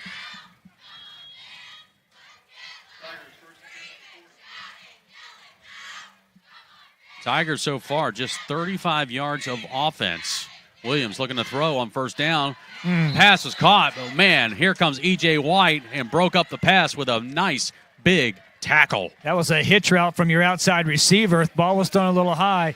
E.J. White out here, number 11, was able to make a clean break on it, and what a clean hit. Just put your shoulder pad right into the chest, breaks the play up.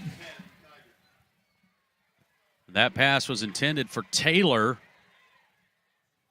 Taylor took a big shot. He might be talking to his quarterback a little bit later on about that one. 2nd down and 10. It's going to be a handoff off the right side, and the Indians knifing through, and Griffin, how about Tutu getting in there again? Wow, from this left linebacker position, coach has got him all over. They got T.J. Offer on the left side. He blows the whole thing and allows T.J. to come right in and make the play. Yeah, Bacon was in hot pursuit as well. Wow. 3rd loss on the play. It's going to be 3rd down and 11. Actually, it'd be like 12. 3rd and 12. The Tigers, with the play clock at 10, look a little confused. Play clock's inside 5. They just get the snap off. Williams rolling, looking to fire. He has a receiver, and there was nothing there. Great coverage by Vero. He certainly did. Xbox covered up the young man that he was looking for. He was looking for a guy in that little shallow, the flag area, right at the sticks. And at the last second, you see number 20, Xbox, cover right back into it. He had nowhere to go.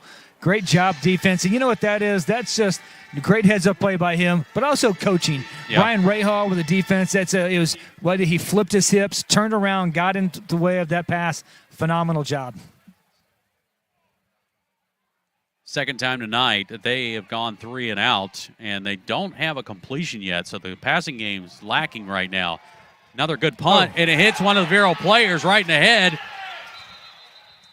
And riding to see, did Vero get back on top of it? No, they're calling Martin County. Yep. Unfortunate.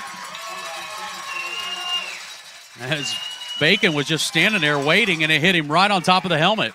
They're arguing, and coaches. Oh, now they're going to change the call. Changing the call. He got confused, I think, on the direction. All right. He got confused on the direction. And, if you're a Martin County fan, you're like going, wait a minute, hold on. And it happens. You're a ref, you're coming out, and you see it, and you're going, all right, they were going that way. Oh, wait, hold on, they had switched. Now we're going this way.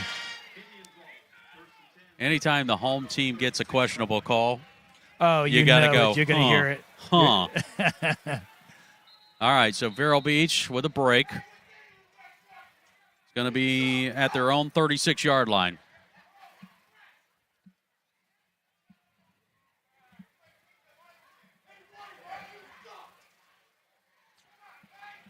Yeah, they're hearing some of the faithful Martin County fans, and they got the call right. It was just, whatever, the ref just. You love passion, but sometimes there's a line you don't need to cross. We're just about at 10 minutes remaining in the second quarter. It's a 14-0 lead for Vero Beach. Aronson looking to go. Screen pass right side for Roberts. Roberts trying to shake one tackle, stays on his feet. Pushing to the 40, to the 41, and out of bounds. So, a lot of plays, a lot of teams, they'll run a sweep route, try to get something to the outside, get numbers. Lenny likes to throw those screen routes. It's like a sweep that you're trying to get the ball to the edge as quick as you can. And Roberts did a great job of actually picking up some extra yards on that. Yeah, a good 6-yard gain on that play to the 42-yard line. 2nd and 4, twin receivers, both sides.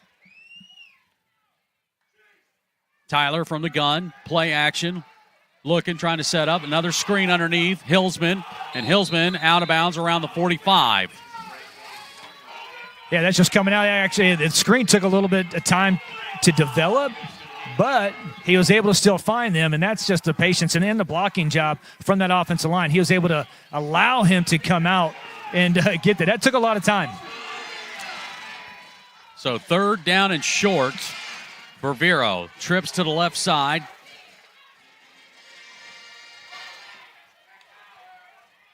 Handoff. Hillsman, left side. He's got the first down and more as he's into Tiger territory to the 48. Yeah, what a great job by that left side of the line. Jordan Thomas over there. Chase Stevens coming on a pull. And I tell you what, that's what you want from that. You want to see a lot of black jerseys pushing, the white jerseys the other way. And Chase Stevens, what a great job. Going with that speed formation again, Matt. Going to go tempo, 2-2 Griffin, and now play's going to stop. I don't think everybody was set. Frustrating for Coach because that's what you want. You want the tempo. You want to go ahead and hit it quick. Yeah, sometimes you can go too fast. That's right. Well, and the quarterback's got to see that right there. He's got to be able to look out. And now Coach is telling him, okay, hey, let's calm down. Let's. All right, so we were on the plus side of the 50. Now we're going to back to our territory, 47-yard line. 1st and 15. Well, we got speed. So you got Jones and Roberts left side, White and Griffin on the right side, Hillsman in the backfield. Now they're going to tighten up the formation. Aronson from the gun. Looking, firing down the right side. He's looking for Griffin, and he was well covered. He was. He actually had to step on the safety who came over, but you just got to put a little more air under it, and give your a guy a chance to make the catch. When you have such a strong arm like Tyler Aronson does, like I didn't have to worry about that. That was like, man, just throw the ball as far as you can. Let Eric Smith or whoever run underneath it. He's actually got to dial that back and have a lot more touch. So we're at 9:37, second quarter. Vero's looking at a 2nd down and 15 from their own 47. They lead over Martin County 14-0. It is homecoming night, so halftime festivities are going to include the homecoming court, which will look a little different this year now that we don't have a track here anymore. That's right. So we'll be interesting to see what happens here at halftime. But right now, Vero Beach staring down a 2nd and 15 from their own 47. Low snap, Aronson, pressure, trying to get out of a tackle and cannot. No, you got speed, but you got to give him a chance to get down the field, and they did a great job of just putting pressure on Tyler Aronson from that defensive line, and it was just a couple of good moves. They did the old push and then pull. Push to get it, and then you pull and you yank, and you can make that move to get by, and here we are looking at 3rd and long ball. Yeah, Shimko with the sack for Martin County. Now you're looking at 3rd down and a mile. Aronson rolling out right, looking downfield, going to throw. There's a flag down. It's going to be a holding against Vero Beach. They'll probably wave this one off as Martin County most likely will decline. Yeah, they're going to wave that off, definitely. Yeah. You know what? The faithful here, they're asking for that holding. I tell you what, right now, it looked to me like it was just good block. He had his hands inside the whole time, but maybe they just thought he grabbed too much cloth, and it was right there in front of the ref. But man, all right, so we can't convert the 1st down. So a couple penalties really hurt you on that drive and stall it out. So now Torres will come out to try to punt the ball away. We'll see if Eddie can maybe get a little faster on this punt, because I guarantee you Martin County's already eyeing this one. A little faster. Boy, pressure did come, but Torres gets a great punt and is muffed. Scramble for the ball. It looks like Martin County got back on it, but it's inside the 15-yard line. I tell you what, Eddie Torres is not it's not your classical style as a punter. He just has a strong leg. Sure does. It's just putting a boot on the ball, and it goes up, and it's just kind of like a knuckleball almost. But what a punt. Well, remember, I think it was last week or maybe the week before, you talked to Coach Jay about that, and we talked about the special teams. And he talked about, in high school especially, like the ball just never comes out the same way off of a punter's foot. No. All right, so the Tigers will start from their own 14, down by 14. 1st down and 10.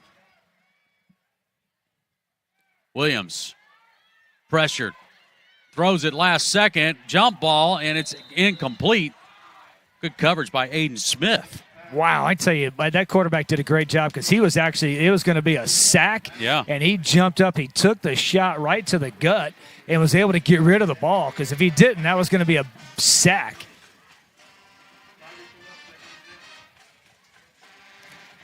Aiden Smith coming over from his safety position to break up the ball. 2nd down and 10. Handoff.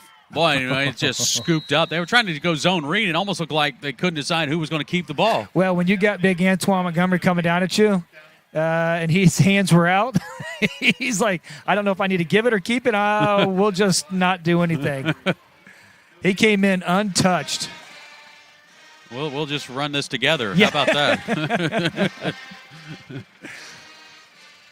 So it's a 3rd down and 10 for the Tigers as we're about to hit 8 minutes remaining second quarter. Jackson Williams launches it down the right side, and it's going to fall incomplete. Well, how about that? We got R.J. Jones out there. We talk about his athleticism, and he was in stride. He sure you talk was. about being in phase with the run or with the wide receiver. Man, it was. As a matter of fact, the Martin County actually pulled him back to try to get to the ball. But man, what a great defensive series. Defense doing a great job. This is the 3rd time they've gone 3 and out.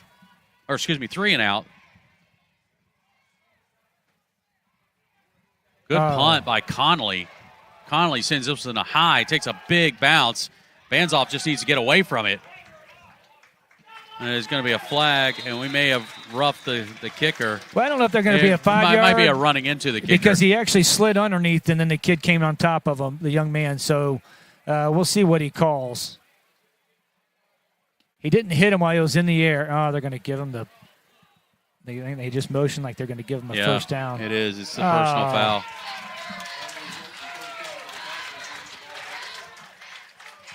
So the penalty wipes away Vero Beach's defensive effort and will give new life to this drive for Martin County. Listen, Paul, I'm not going to say you jinxed it. But when you said that's their 5th, 3rd and out, and they hadn't yet punted, I'm just repeating what I was told.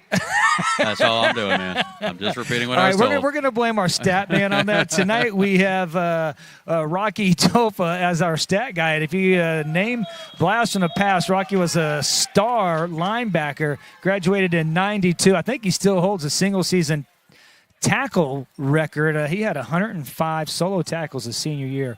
But, Rocky, don't give him that information so quick. First down, handoff. And the defense just stacks it up. Avion Rivers getting in there. Warren Perry getting in there. Golly, that was just just like a little zone read, and he had nowhere to go. It's like there's a black jersey, there's a black jersey. And look at this. You got Corbin Phillips plug in the middle too. So our starting center is now playing some defensive end or defensive tackle as well. They'll give him about a 2-yard gain on that and make it a 2nd down and 8.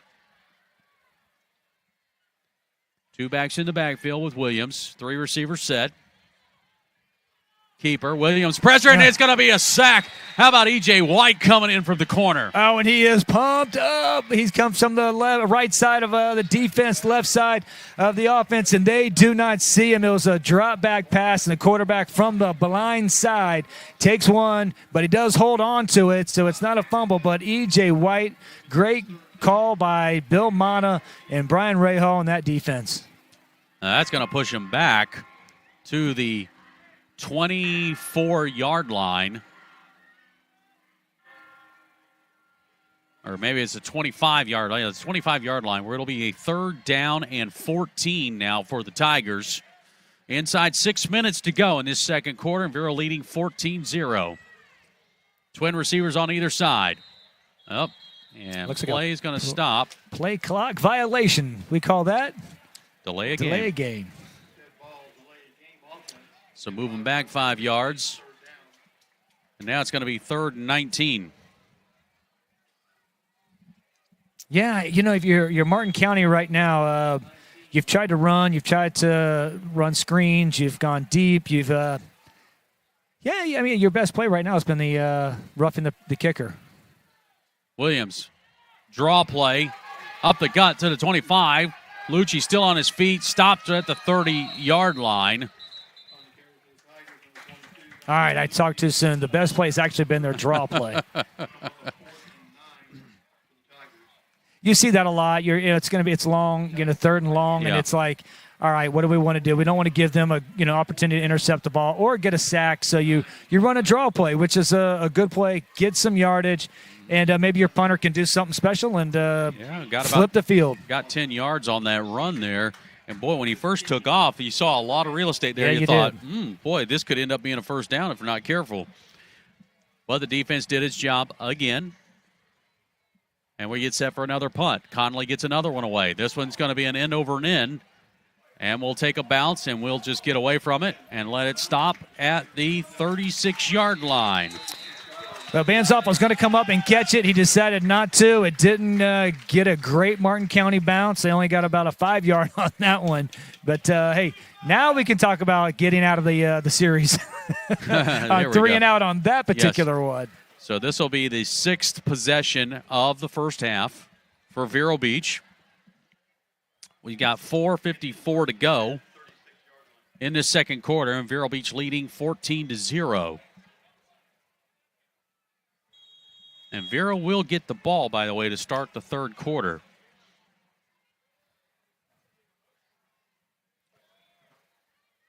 Four receiver set.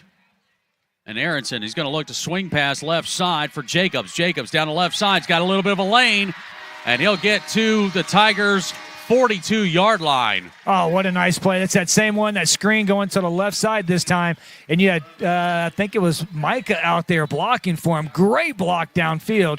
And that's that, hey, get it out to him quick. Tyler was able to do it quick, and here we go. We're in tempo. Yeah, a little tempo right now on first down. Hummingbird Care Services first down. Another pass to Jarvis over on that side. Now a flag comes in at the end of the play.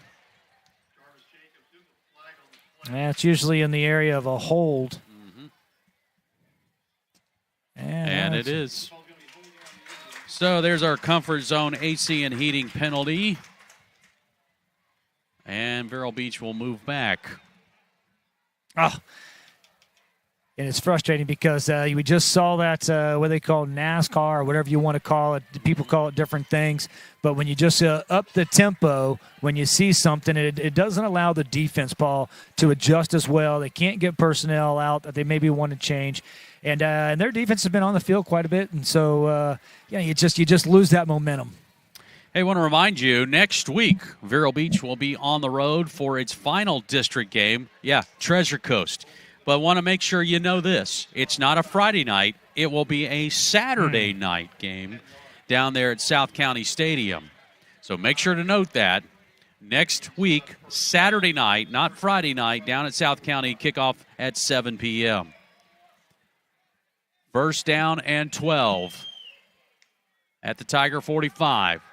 Pump fake. Aronson looking to go downfield for Torres, and it almost intercepted. Did he catch it? He did. Calling it a catch. He did. Good catch. Yeah, Torres. Chapman. Yep.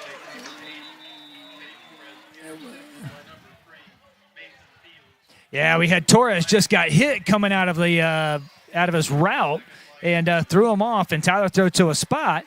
And, it's golly. Kid made a great play on it. I don't know if the ball actually hit the turf, but they didn't get it. But they're going to get celebration penalty. Zach Chapman with the interception for Martin County.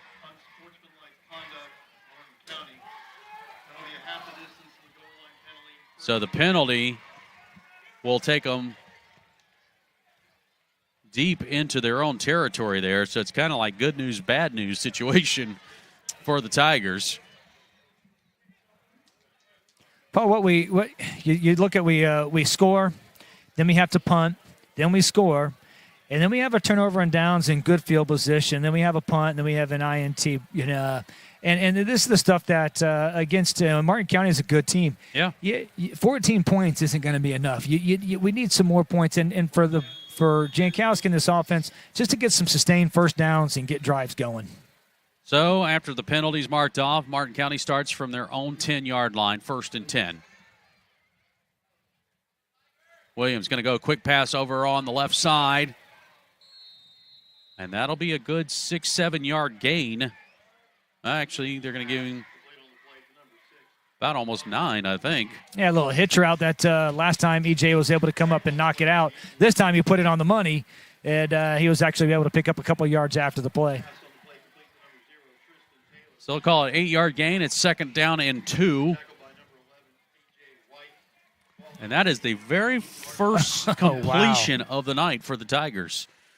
Handoff him. Oh, my goodness. Wow. Did we get in there and just blow that play up. That was Xbox coming on a blitz from the right side. And again, it's a read that he's having. It's an option. Well, he's in so quick, there was no option. It was we just were both going to eat it.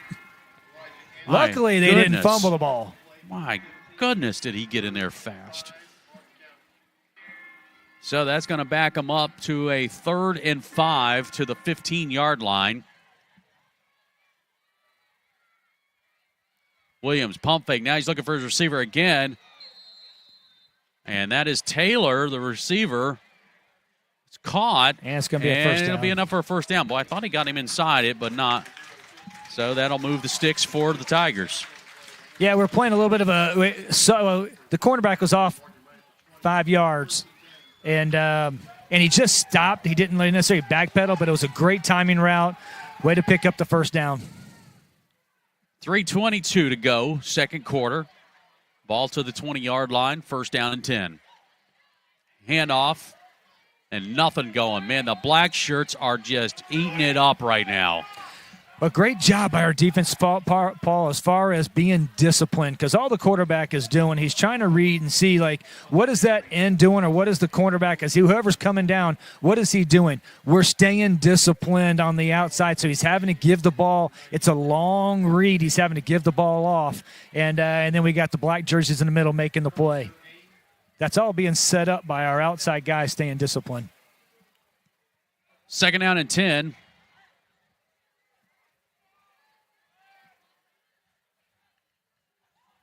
A little shifting around, play clock inside 10 seconds. Williams going to roll out right, fires, finds his receiver over on that side, and stopped at the 25-yard line. Huddleston with the catch. Yeah, he's just coming out doing an out route and puts it right on it. And then we had guys on it, and then he splits 2 of our guys somehow and picks up a couple of yards. Now, there's a flag down.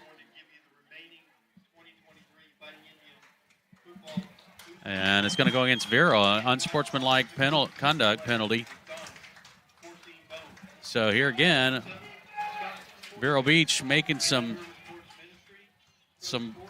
mistakes that they really should not make. Well, we got a chance. When we go down the sideline, check in with DW, man. What's going on down there? Got us for an unsportsmanlike conduct penalty on the turnover back there. It was debatable about whether that was really a catch or not. It seems like they gave them the benefit of the doubt. So the ball moved to the 42-yard line, first down and 10. Another quick pass over on the far side. And a good job. Boy, did he take that away? He intercepted it? Wow. Let's go down to the sideline. Derek, you were right there. Tell us about that play. Took the ball right out of his hands. What a fantastic interception right there on the boundary side. Coaches were very pleased, to say the least. R.J. Jones with the INT. Well, they talked about that young man, his closing speed. It was a hitch route again to the outside. The receiver has it, but he just reaches in, grabs the ball as he's going down, rips it out. That may end up being one of the big plays of this game, as he just reached right in there and just snatched it away. Oh, man.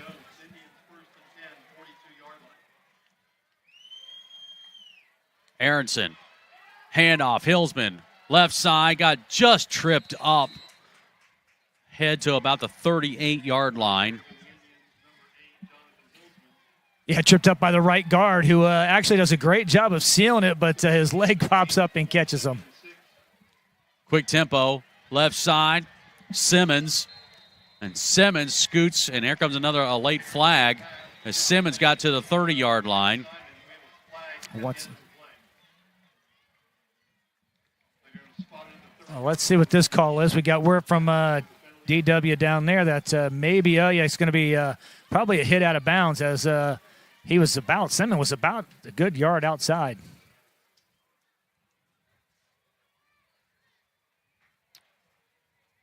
Officials talking this one over, and now we'll get the official word. Yep, personal foul against the Tigers. So that's going to take that ball The only thing that does for Martin County, obviously they give them that, but it definitely slows our offense up. I mean, Well, that's it does, yeah. So we'll take the 15. Yeah, take the 15-yard penalty and get down to the 15-yard line. So that puts us inside the Kern Flooring Company red zone with 1:36 to go here in the second quarter.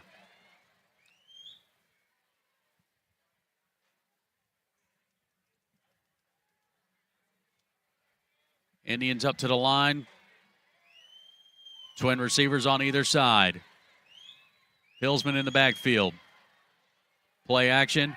Firing to the corner. Looking for Roberts in the corner. It's caught. Touchdown. What a catch by Isaiah Roberts in the corner. Wow, what coverage by Martin County. That was just Roberts wanting it a little bit more. And there's a flag on the play that's afterwards. So that's just an inside route going to the corner, and he does a great job of turning his body back and making the catch. What a great throw by Arison. Also putting it where only his receiver can catch it. So wait for the extra point try here.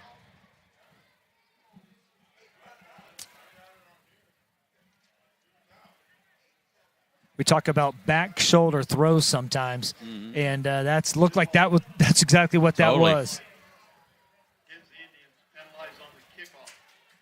So the penalty is going to go against Vero Beach. They'll mark this one off on the kickoff.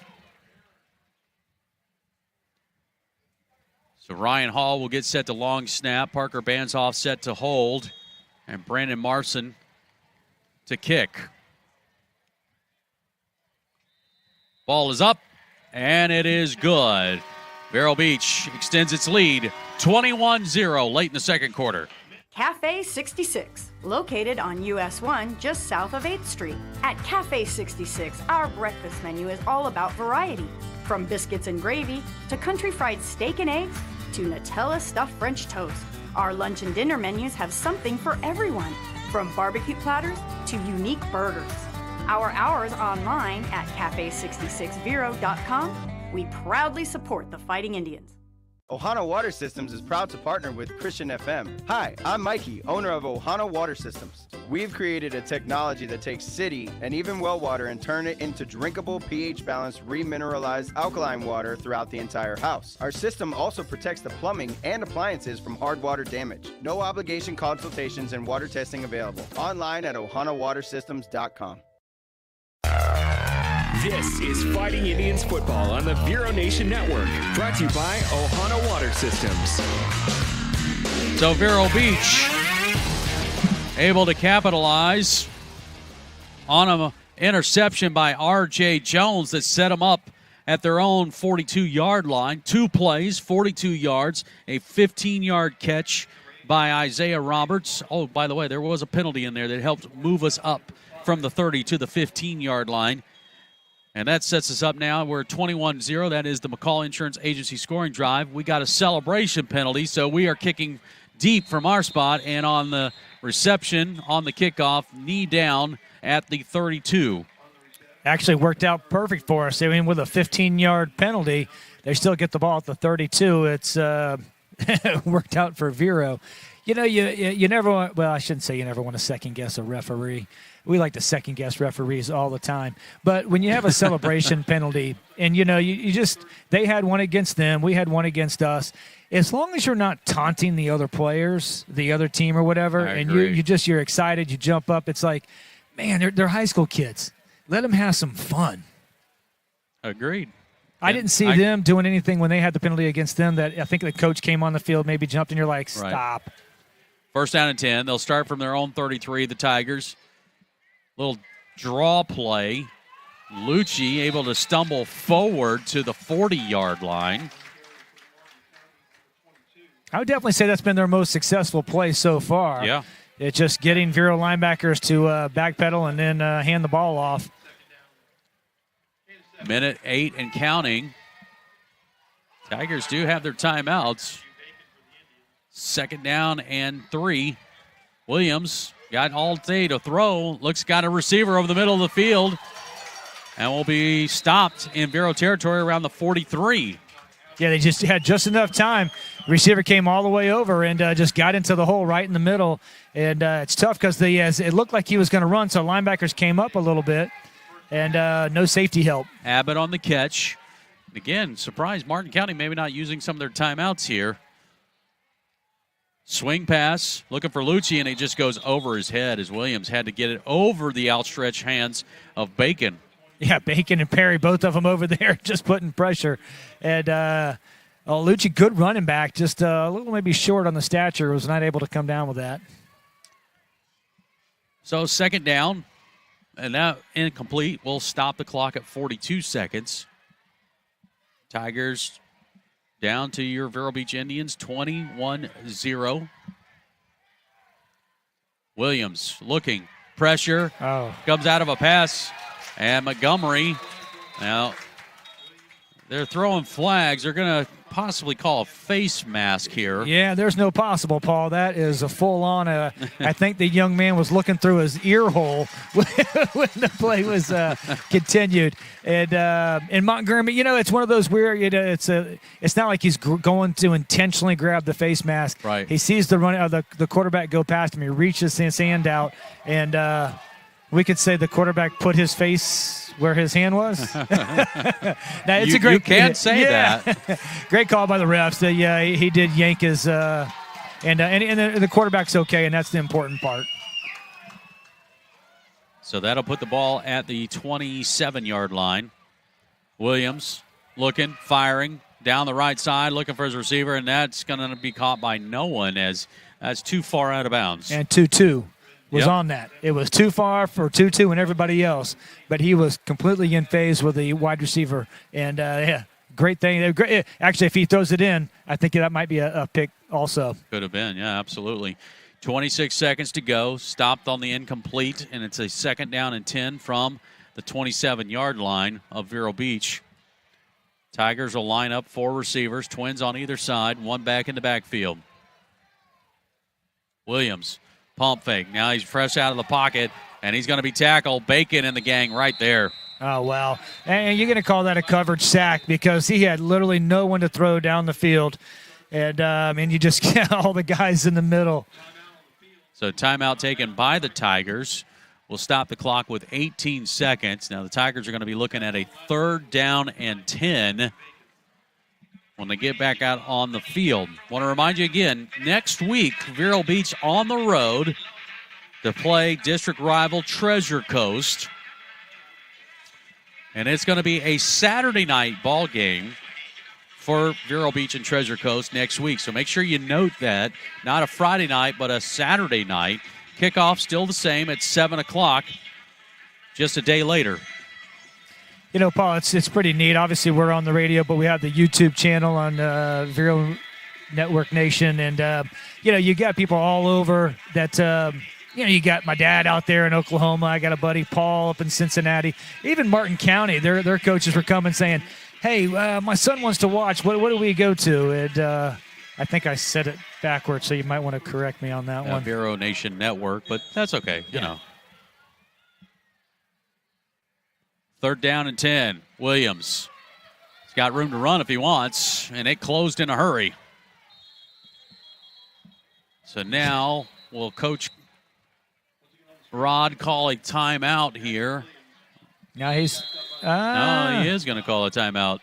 He's going to stop it with 3 seconds to go. Maybe a field goal try? Let's see. That's going to be, where's the ball? Ball's on the 27, so you talk about a 30. Conley's coming out. Yeah. Conley on the season, they've only attempted 2 field goals so far this year. He's 1 of 2, and it was a 39-yard field goal that he made. Yeah, 41. So it's definitely, it's a 41-yard field goal. This is definitely doable for high school or any level that they should be able to have enough leg to do this.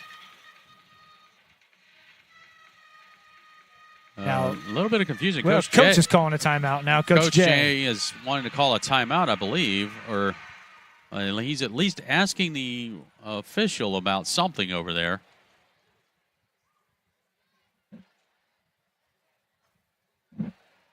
And he's getting clarification for whatever it is. Huh.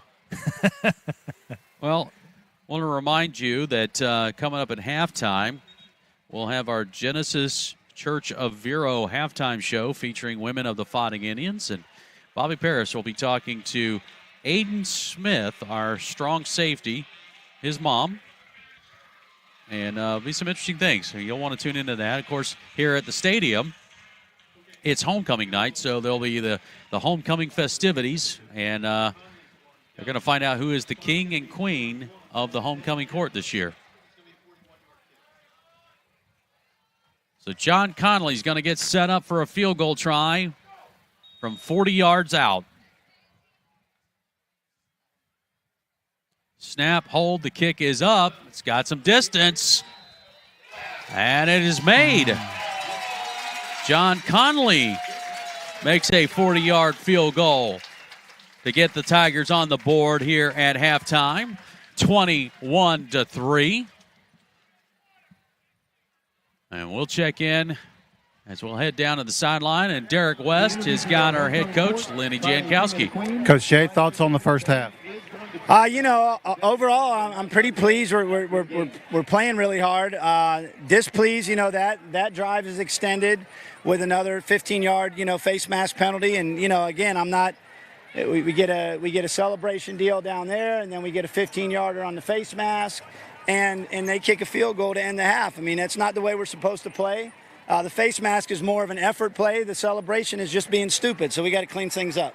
Thank you, Coach. All right, there you go. Coach going to go in and talk to the boys and maybe get some things cleaned up for the start of this second half. And Vero Beach will receive the opening kickoff for the start of the third quarter. Indians going to the locker room with the lead 21-3. This is Fighting Indians football. Hi, Derek West here from the Genesis Church of Vero Beach.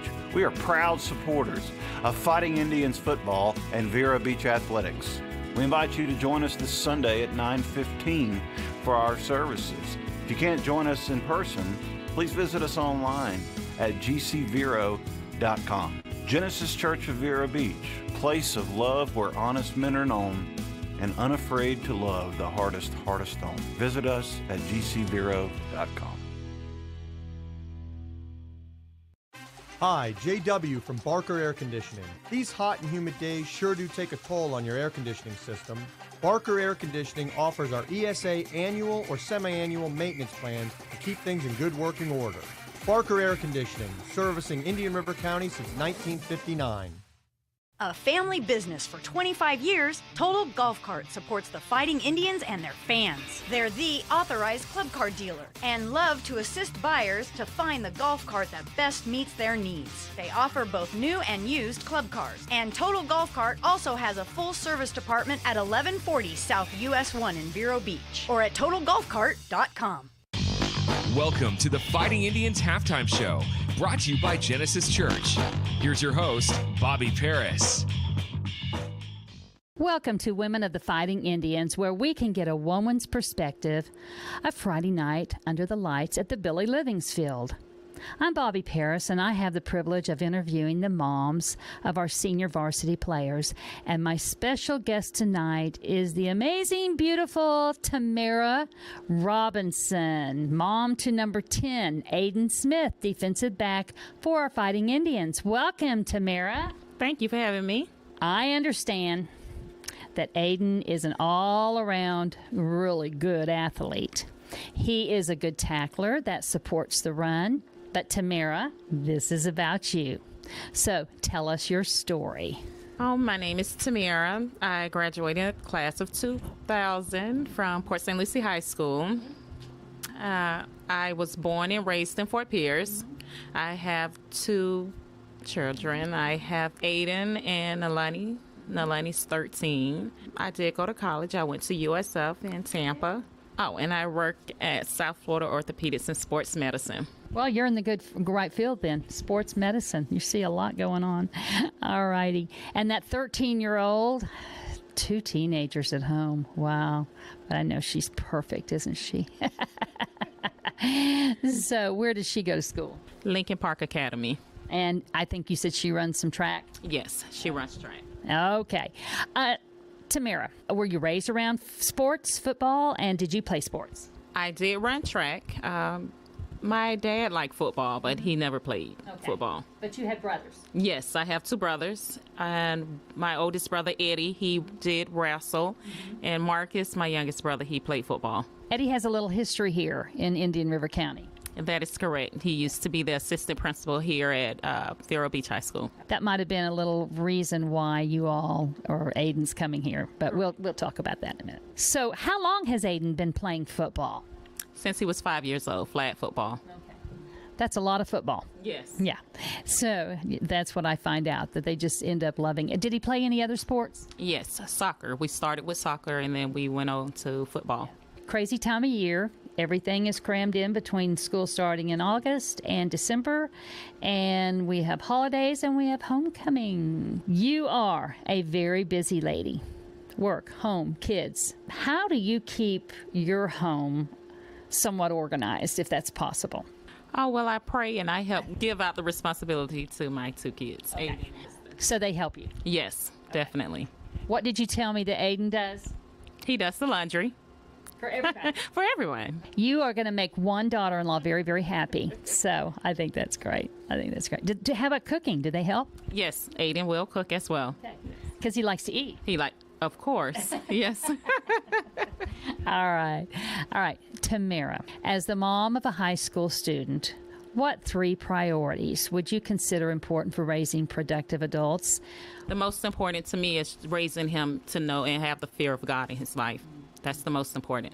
Number 2, it will have to be our respect. And then number 3 will be communication. That's important. You have to have that open communication to know that they can feel like they can come and talk to you. I think that's good. Okay. We were talking about education and the power of education also, which brings us to our next question, student athlete, because there is life after football. I know most of these guys think they're going to go on and play, and that's a great level to play in college. It doesn't matter how good of a football player you are. If you don't have the grades, you're not going to play. You're not going to play in high school. So tell me how Aiden is in the classroom. Aiden is an honor student. Awesome. He is currently doing dual enrollment, so when he finishes high school, he'll have his AA. Yes, and he's been in honor classes since middle school. That saves you some money. Yes. Women of Fighting Indians football will continue right after this. Hi, Derek West here from the Genesis Church of Vero Beach. We are proud supporters of Fighting Indians football and Vero Beach athletics. We invite you to join us this Sunday at 9:15 for our services. If you can't join us in person, please visit us online at gcvero.com. Genesis Church of Vero Beach, place of love where honest men are known and unafraid to love the hardest stone. Visit us at gcvero.com.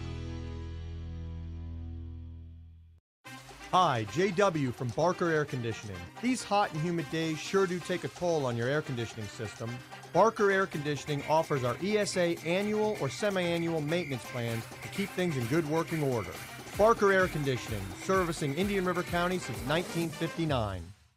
The mission of the Fighting Indian is excellence, teamwork, and consistency. The same holds true for the McCall Agency, Inc., a local independent agency and broker and 4th-generation resident of Vero Beach. To learn more about their insurance products and risk management, 772-473-6856. And their site is McCallAgencyInc.com, serving the Treasure Coast since 1956.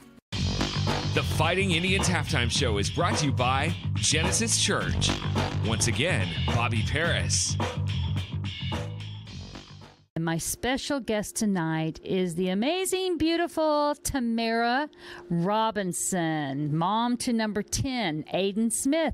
All right, now what I'm kind of excited about is his goal of what he wants to be. He wants to be a cardiac surgeon. Okay. I mean, that is so awesome. All right. So schools. Has he talked about schools? Yes. So he would like to attend either University of Florida or Albany in Alabama. Alabama. That's right. That's right. So you said he had a little trip with the team. Yes. And what was that about? Over the summer. I don't know if it was 7-on-7, but the team went over to Alabama. He really enjoyed Auburn, and when he came home, he was like, "Ma, I think that's one of my options." That's great. Auburn's a good school. Yes. Okay. All righty. Tamara. Yes.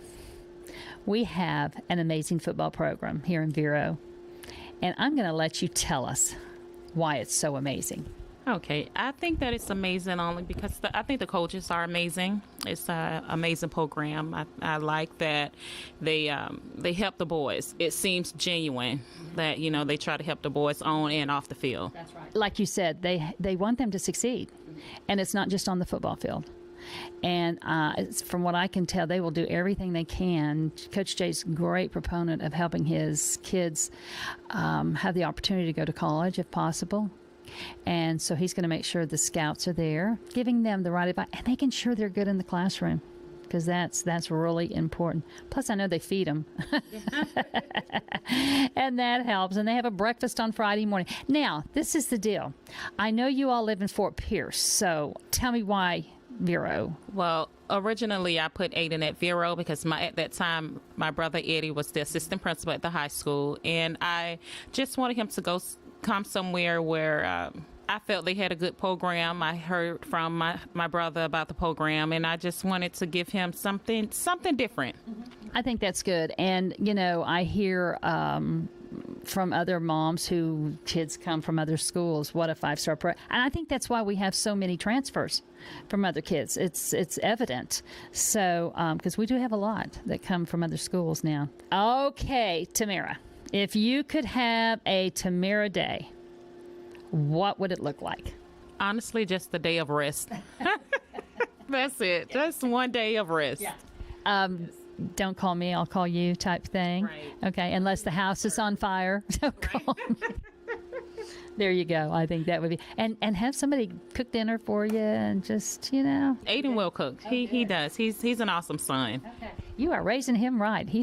Some lady's going to be lucky out there. Tamara, what advice would you give the mom of a high school athlete? The key for me was just having patience, because I know that Aiden could be really hard on himself when it comes to football, and especially when he have those days or those games that he just don't do his best. I have to deal with the attitude and the silence, and when they give that body language like I'm upset, I don't really want to be bothered. So I would say the most important to me would be having patience with them. And also being a good listener, because I know you say he's quiet, but the fact that you are his safe space and he could come home, and your daughter too. And now your daughter's probably going to be a little more chatty. Definitely. They're night and day. That's usually the way it is. All right, Tamara, you get a chance to do a shout out to whomever you would like to. So I would just give a shout out to my parents, Eddie and Mary Robinson, and to my brother, Eddie and Marcus, and my 2 sisters, Samantha and Tabitha. Okay. My family. Well, shout out. All right. It has been such a real pleasure to talk with you and get to know you and your family a little better. Our Indians are having a great season, and I know you will be watching Aiden, number 10, as we will, and we will be cheering him on loud and proud. And as we close, we always say, Go Fighting Indians! Hi, Derek West here from the Genesis Church of Vero Beach. We are proud supporters of Fighting Indians football and Vero Beach athletics. We invite you to join us this Sunday at 9:15 for our services. If you can't join us in person, please visit us online at gcvero.com. Genesis Church of Vero Beach, place of love where honest men are known and unafraid to love the hardest stone. Visit us at gcvero.com. Cafe 66, located on US 1 just south of 8th Street. At Cafe 66, our breakfast menu is all about variety. From biscuits and gravy to country fried steak and eggs to Nutella stuffed French toast. Our lunch and dinner menus have something for everyone, from barbecue platters to unique burgers. Our hours online at cafe66vero.com. We proudly support the Fighting Indians. Gino's Nutrition Shop carries a wide selection of safe supplements for athletes no matter their age, especially regular gym goers. I'm Gino, and we love supporting the Fighting Indians. Our supplements work for muscle recovery, hydration, focus, immunity health, along with grab-and-go meals. At Gino's Nutrition Shop in Miracle Mile, our customers are family. Cafe 66, located on US 1 just south of 8th Street. At Cafe 66, our breakfast menu is all about variety. From biscuits and gravy to country fried steak and eggs to Nutella stuffed French toast. Our lunch and dinner menus have something for everyone, from barbecue platters to unique burgers. Our hours online at cafe66vero.com. We proudly support the Fighting Indians. Thanks to Roy Bell Grading Services for sponsoring Fighting Indians football and the Fighting Indians postgame show. Hi, my name is Chase Bell, and my father Roy has served Indian River County in the grading industry for over 40 years. My family and I are proud supporters of Christian FM and the Vero Beach Fighting Indians. Go Vero! No job too small or too big. Roy Bell Grading Services. We roll the earth. 772-473-4559. Roy Bell Grading Services. The Fighting Indians halftime show is brought to you by Genesis Church. Let's join Gary Paris and the voice of the Fighting Indians, Paul Tipton. Or the guy filling in for Gary Paris. That would be Matt Paris, as Gary is on assignment. UCF heading to Oklahoma to take on the Sooners tomorrow, and that'll be a great game. That's actually a noon kickoff, by the way, in case if you're interested. You might want to check that one out. It's going to be interesting, as you got a former quarterback at UCF, Dylan Gabriel, will be facing his former team there in Oklahoma. But in the meantime, we've got a game here that's going on at halftime. Vero Beach is leading over Martin County 21-3. And before I get into any numbers and stuff, I mean, obviously Coach Jay was not real thrilled, in particular with a couple of penalties that ultimately helped Martin County get on the scoreboard with a field goal late in the second half, or in the first half. It really did, and you have a chance for your offense to come out and get one more drive. Offensively, we put 21 points up. It's good against a good quality Martin County team, but we had more opportunities, and Coach is always wanting that extra opportunity. And when you just do, it's one thing to do a hustle play. Right. And you get a penalty. It's another to do something that it's a mental mistake and you know better, and we had a couple of those. Yeah. Very frustrating for Coach. It's like you don't work that hard, boys. Don't work that hard and do something mentally to extend the drive. Numbers-wise, Matt, again, as we talked about before in our pregame show, the numbers are not going to be real high for Vero Beach, even though it's 21 points. That's the number that you're most concerned about. You're outscoring your opponent. That's the main thing. But, again, defense has done a spectacular job. Vero Beach has spent more time in Martin County territory starting their drives than they have on their own side.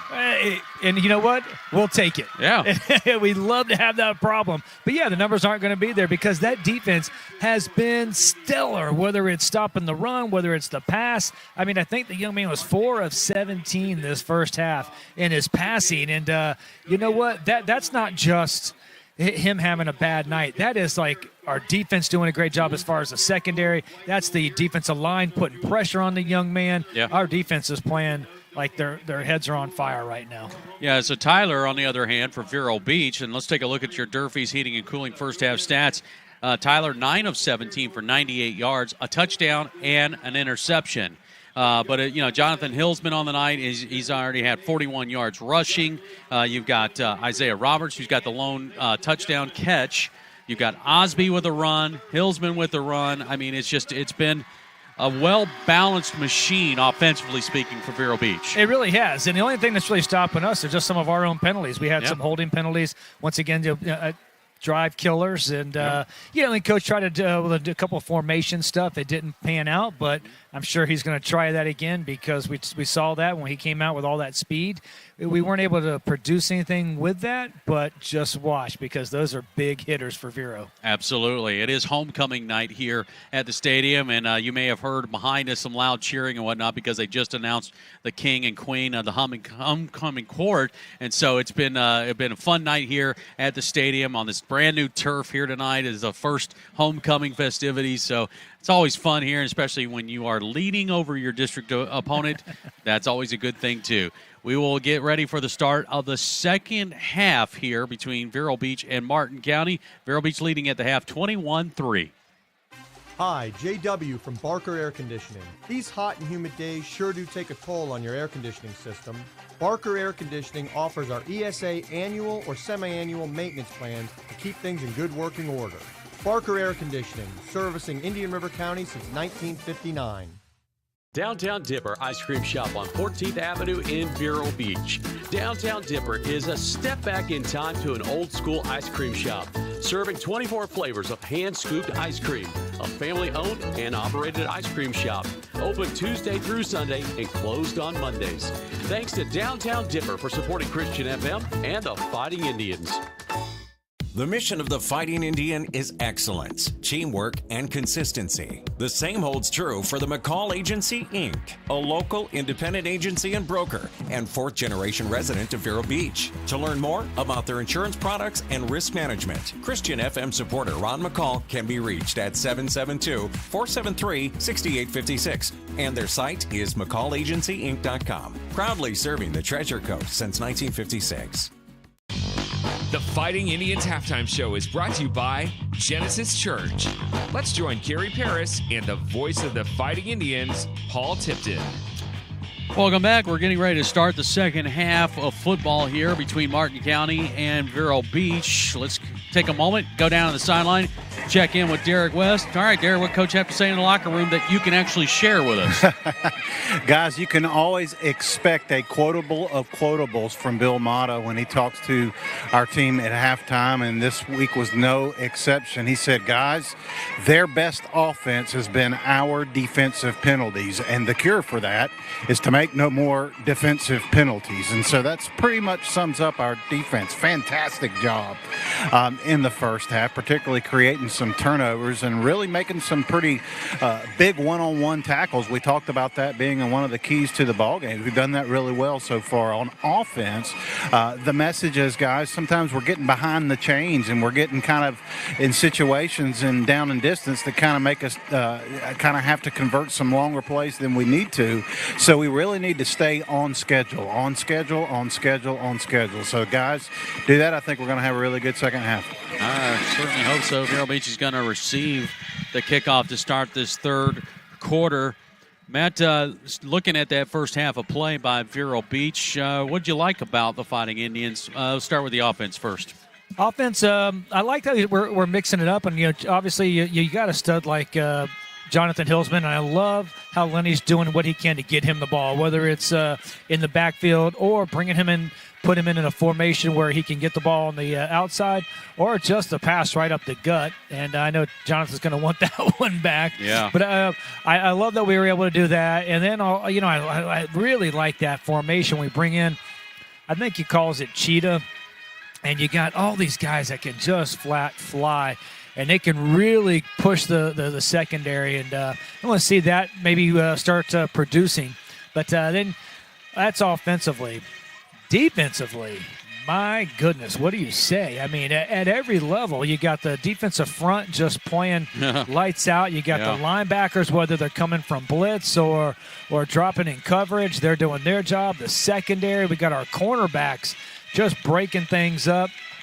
It really at all levels, and playing sound quality defense, and and that's what you want, because here we are, we're 21-3, we got a whole second half. Let's continue doing it, but man, we want to continue playing in this season, not just here in the next few weeks. Sure, absolutely.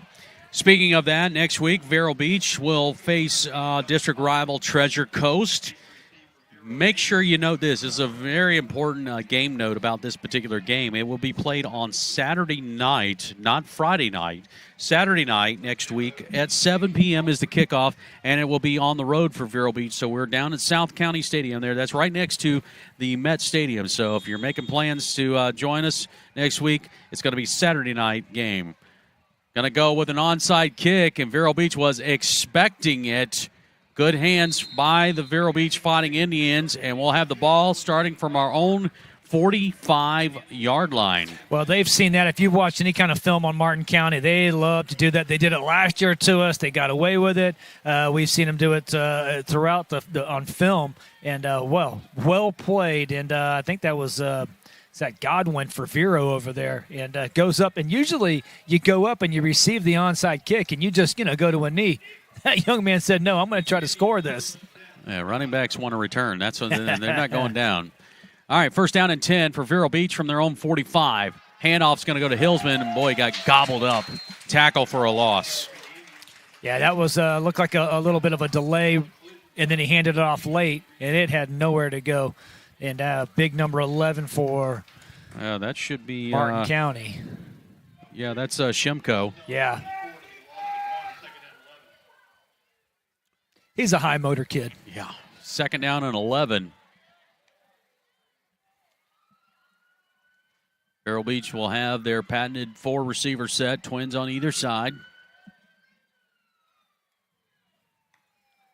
From the gun, Aronson sets up for throw, and he's going to pass it down the sideline, and boy, he was looking at Hillsman, and I'm not really sure both receiver and quarterback were on the same page there, Matt. Well, it's one of those things that's, again, we talk about the arm strength of Aronson, and he just throws a rifle in there, but it didn't even give him a chance to make the catch. It was thrown out of bounds, and like I said, I didn't have that problem. I was just throwing it up as far as I could chuck it. 3rd down and 11.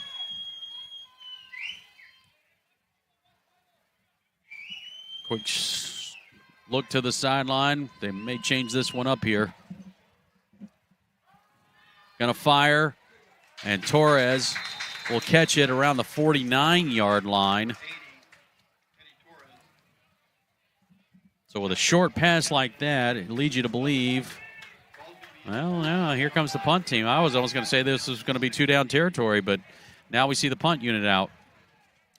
Yeah, it could go either way. If you say, all right, well, I trust my defense. But, if you say, well, let's just go ahead and punt it. It's early in the half and to pin them, and let the defense do their job down there. That is true. It's a good point. The defense has been spectacular here. Torres is going to get a punt away. This could take a big bounce, and does. It's rolling inside the 15 to the 14-yard line. Well called, coach. When it works out for you like that. Right. And here we go. I love the fact that the offensive line is going to go right to that tent. Jankowski will be over at the tent, and they'll see, hey, what happened on the run play, what happened on some of these things, and the coach will have it worked out because obviously, you want to make a statement in that first drive of the second half, and going 3 and out is not what Coach Jay really wants. Well, how about Torres filling in for Wetmiller, who's injured tonight on the punting? I mean, I got to be averaging close to 40 yards a punt here. Handoff, and just gobbled up. Wow. That was T.J. Offer was in there so quick. The running back tried to do a little spin move, and all he did was just spin right into T.J.'s arms, and that didn't go work out so well. But I tell you what, we talk about T.J., who's just a terrific young man off the field, 3.9 GPA, but what a headsy player on the field as well. So Hendricks on that last carry goes nowhere. 2nd down and 10. Swing pass going for Lucci. Lucci able to avoid some defenders, and he's close to a first down if he doesn't have it. Yeah, I think what we're going to see is we had a couple of guys in the area, and he just runs between them as they were trying to make a tackle. And I think he's going to come up a little short, but he was able to pick up some pretty good yards for him. 3rd down and short for the Tigers at their own 23-yard line. 9:25 in this third quarter. Vero leading 21-3.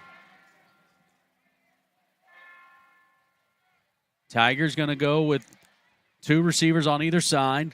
A handoff off the right side, and a pretty good surge. Should have enough for a Tiger first down as they get to the 25-yard line. Yeah, they did a good job on that. And that was set up by that last play, getting it to a short porch. And right off the right side, pick up a first down.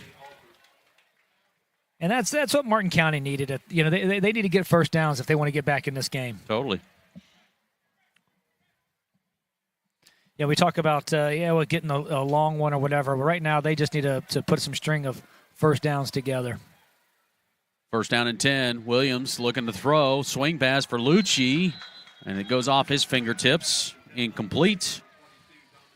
Right now, they're looking at something that they see are potential in those flats where they can pick up some yards. And they tried it again, but this side off to the right side, and the pass was just a little errant. Inside 9 minutes to go here in the third quarter. Tigers are at their own 25-yard line. 2nd down and 10. Trailing Vero Beach 21-3. Williams on a keeper. Just going to run it off the right side. Got to about maybe the 27, 28-yard line. That was a numbers thing. You take your quarterback, and he's becoming a running back, and that way you have one extra blocker on that particular side. And, let's try to switch it up. The running back comes a blocker, but Vero Beach did a great job. Antoine and Perry on that side, and Bacon. Yeah, McClinton in there on the defensive tackle spot as well. Williams looking to throw, finds his receiver, and he's got another first down. They had a 3rd down and 8. And a completion to Abbott gets him a first down. That was a great pitch and catch. Puts it right on the money, right outside shoulder on the hitch route. And the young man was able to pick it up. Ball spotted now at the 36-yard line. They're going to do a little change, Vero's defense. They had some other guys in, trying to switch them up, give some other guys a chance to play. 1st down and 10. Another draw play. Lucci up the gut. And he's got a big first down as he gets to the Vero 40-yard line on that run. Once again, it's a counter. You got a sweep coming from the right, and you hand it to him. Going to counter play, coming back to the left. You get your linebackers peeking to the left, and then he finds a hole on the other side. Well, the Tigers want to go tempo, but the Chain Gang a little slow getting to the spot. It's going to hold up play a little bit. The Tiger fans not happy with that. They want that Chain Gang moving. They don't realize that. You can't move until they tell you to move. Right. 1st down, flag. I don't think they were fully set.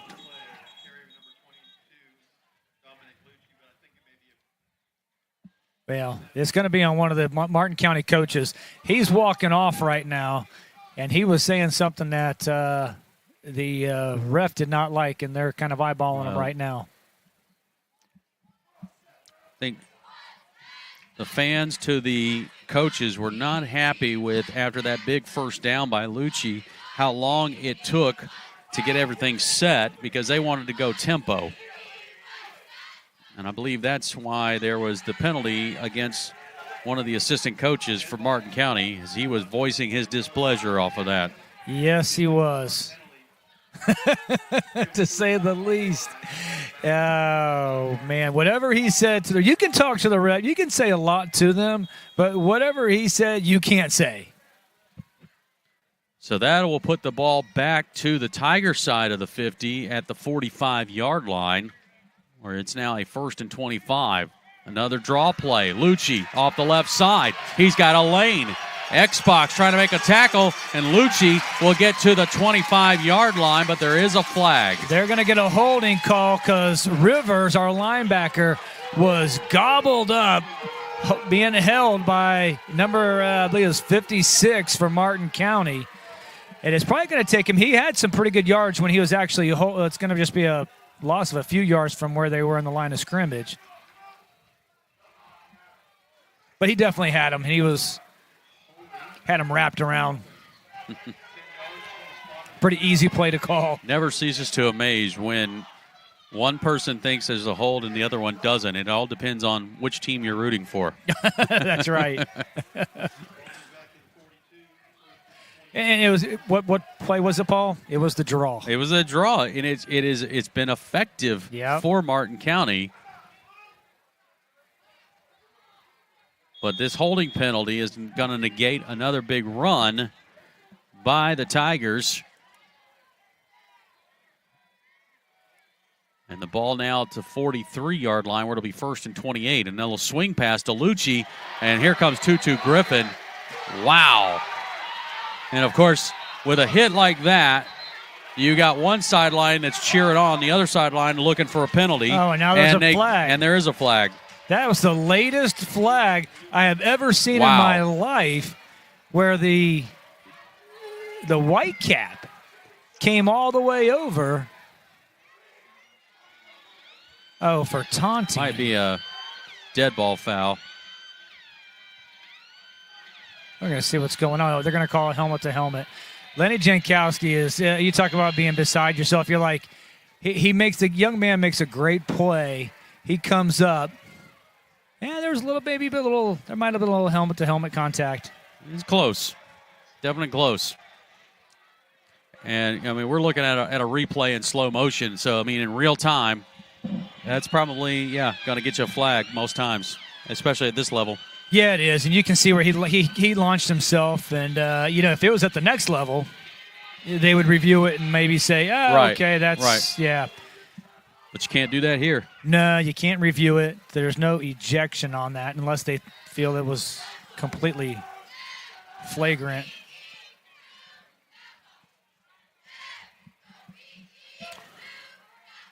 So they'll mark this one off, and Martin County now will have a more manageable situation. No, I believe that's an automatic first down. Yeah. Okay. So it doesn't really change, other than it's now going to go from here. Instead of being 1st and 15, it's going to be 1st and 10. Well, it should be. I'd be arguing that one because that should be automatic first down. Nobody seems to be too upset about that. No. The coach is Martin County's asking. It looks like a 1st and 15. Another handoff. This is Hendricks, and Hendricks able to get maybe a lean of a yard. Another counter. Fake the jet sweep, come back with a counter, and Big Dash was in there. He said, I've seen that one too many times. I'll call it a no gain. It'll be 2nd and 15. As we're at 6:18 and counting in this third quarter, Vero leads 21-3 over Martin County. Tigers with the ball. This is their first possession in this third quarter. And Williams looking to throw. Gets his receiver on his knees at the 39-yard line. So now it turns into a 3rd and 9 for the Tigers. The hitch right out there. The receiver just dropped to his knees. Unfortunately, fortunate for Vero, unfortunate for Martin County because he was not able to pick up any yards after the catch. But I would imagine, Paul, this with that catch puts them in 4-down territory. Probably so. Down 21-3. Tight formation for the Tigers. Williams, pressure. Bacon has him on his legs, and he lets it fly. Did they call it a sack? No. They'll just call it an incomplete. Wow. Bacon coming off the edge right there. Oh, can I get a double order of bacon on that one, please? Well, as GP would say, the Baconator. The Baconator. And let's see the decision time for Martin County coach. No, we're going with a timeout. It's a water break timeout at 5:20. We'll step aside. Vero leads 21-3. Cafe 66, located on US 1 just south of 8th Street. At Cafe 66, our breakfast menu is all about variety. From biscuits and gravy to country fried steak and eggs to Nutella stuffed French toast. Our lunch and dinner menus have something for everyone, from barbecue platters to unique burgers. Our hours online at cafe66vero.com. We proudly support the Fighting Indians. Durfee's Heating and Cooling, a longtime friend and supporter of Christian FM. Durfee's Heating and Cooling offers air conditioning repairs, maintenance, and new installations. Family owned and operated, serving the Treasure Coast area. Durfee's Heating and Cooling, 772-971-5884. This is Fighting Indians football, brought to you by Central Assembly. There we go, folks. Out of this timeout, here comes the Martin County Tigers looking at a 4th down. Now, they're lining up for a punt, but this is a good place where you might do a fake. But it is a long snap, and it is a punt. And Vero has nobody back, so they're just going to let this one bounce. Oh. It takes a big bounce and goes inside the 5, down to almost the 2. Well, I would have done the same thing as far as coach says. It's you're down 21-3. You got to think fake punt on that one. You put anyone back? Who knows? But great job of Martin County. Now, I mean, Martin County took up a lot of time on that possession there, well over 5 minutes, almost close, I think, to 6 minutes on that drive, that it just was a punt. Now, for Vero Beach, they opened up the third quarter with the possession. They went 3 and out on a punt. They got to get some things working here quick. They certainly do. And we're going to see what Coach gets drawn up right over here when we're down deep in our own territory. This will be our worst field possession in a long time. Yeah. Yeah. I guess in we're a going long back time, yeah. 3 games. Yeah. All right, from the 2, first down and 10. Hillsman's going to go in motion. Little quick pass. It got deflected, and it'll go incomplete. Whew, as long as that's going forward, Yeah. It's an incomplete pass. If that goes backwards, tip or not, that is a safety. And they obviously thought that was going forward. So it's going to bring up second down and 10. I think they did us a service on that because they had that red. Yeah, I don't know. I agree. Yeah. I don't think that was going to go anywhere. Handoff. Osby, I believe, trying to get his way out. Did he get out? Yeah, they did. They're going to be right at the 1 yard line. Inside the 1, really. Yeah. It did look like the ball got out of the end zone. All you have to do is get the ball out of the end zone because once they start pushing you back, it's okay. You've got that forward momentum. So now you're looking at third down and 11 from your 1 yard line, actually well inside the 1 yard line. No room for error here. Aronson looking to throw. He's going to let it fly. Looking down the sideline. Roberts is there. He's got it. Tackled at the 50-yard line. Holy Moses, how about that catch? That was fantastic. It's a straight go route. You had guys going up the seams on both sides, and here we go with a little tempo. And how about Aronson dropping a dime for Roberts? Huge play coming out of your own end zone. Big Hummingbird Care Services first down as we get to midfield on that pass play from Aronson to Isaiah Roberts. Swing pass. Simons working around a block to the 45 and out of bounds around the 43. Here we talked about a little speed, just going and getting the ball out to one of your quick guys. He's not very big, but I tell you what, he is quick. 4 minutes left in the third quarter. Vero Beach now at the Tiger 43-yard line. Handoff's going to go Hillsman. Jonathan bulls his way to the 35. Wow, you're going to see him take the ball from the right, going to the left, and he just plants his foot and makes a cut, and he gets skinny, Paul. He turns his shoulders and is able to pick up a nice first down. That's a Hummingbird Care Services first down. Indians line up with 4 receivers. Aronson looking, fires underneath. Makai Simmons, and he's tackled around the 28. Little shallow route coming underneath. Offensive line did a great job. Makai catches it, gets up the yards, gets popped at the end too, and holds on to it. And I'm glad they didn't call a penalty on that. It was just a clean football play. Picks up 9, 2nd and 1 at the 27. Trips to the left side. Handoff. And Jonathan Hillsman shakes off the initial contact and gets to the 24-yard line. Good job by Jonathan, man. He took a shot right about the time he got the ball. He did, and I'm not sure if that was from them or from us. I don't know if that's Big Chase that was coming around on a pull and maybe gave him a little shot to the head. I think that might have been our own guy that got him. So it's 2:43 and counting, third quarter. Play clock coming down to 10 seconds now. Indians again will send 3 receivers left, a single to the right. Hillsman in the backfield. Gotta hurry. Play clock at 2. Got to snap this ball. And they don't get it off in time. Ooh. Make it a 1st and 15. Ball will be at the 29. That was close. There was a 0. It was kind of like as he was snapping, maybe a 0. At the next level, you'll always see them give them that. They do. They give them like a I guess a half second, almost a full second kind of grace period there, but whatever. Handoff's going to go to Hillsman. Jonathan will get past the 25 to about the 24. Basically get back the penalty yardage. That's right. Good hard run, though. Offensive line doing a good job trying to get a little surge. Aronson looking, going to fire. He's got a man towards the end zone. It's caught, but he's out of bounds, thankfully.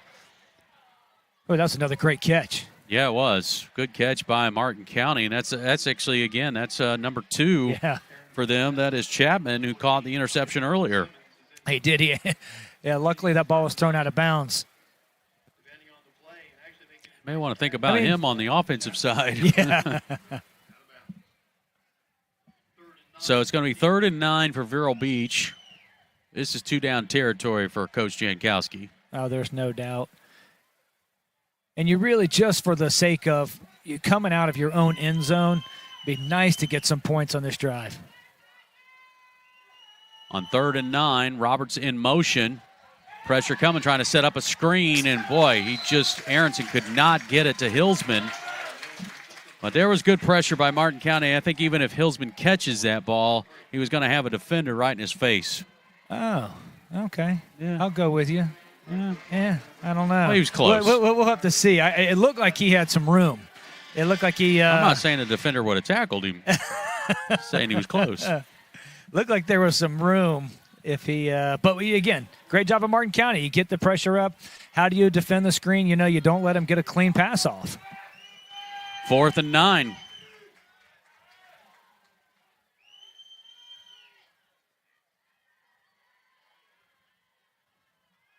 Aronson. Pressure coming. He's got to let it go. He gets it to Hillsman. Hillsman shakes off one tackle, but he won't be able to get to the first down mark, and that's going to be turnover on downs. Yeah, we got a screen route going again to the other side, and we have other routes. I wasn't sure if there was someone open on the other side that maybe we should have gone to, but we didn't, and turnover on downs. So there you go. Martin County makes a defensive stand. When they had Vero Beach pinned deep in their own territory, at one point it was inside the 1-yard line, but a big pass from Tyler Aronson to Isaiah Roberts got us to midfield. A couple more plays. It looked like we were making some moves. And then their defense just shut us down. They did when he got to it. Was one of the little things that you say, bend but don't break.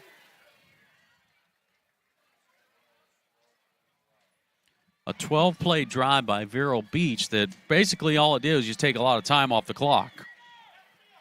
Quick pass to Lucci. Lucci, boy, he is a hard one to bring down. And he gets almost to the 35-yard line. That'll be almost a first down.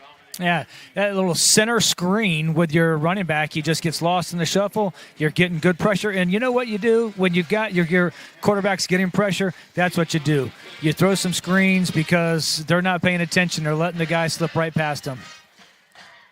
2nd and 1. Williams, handoff.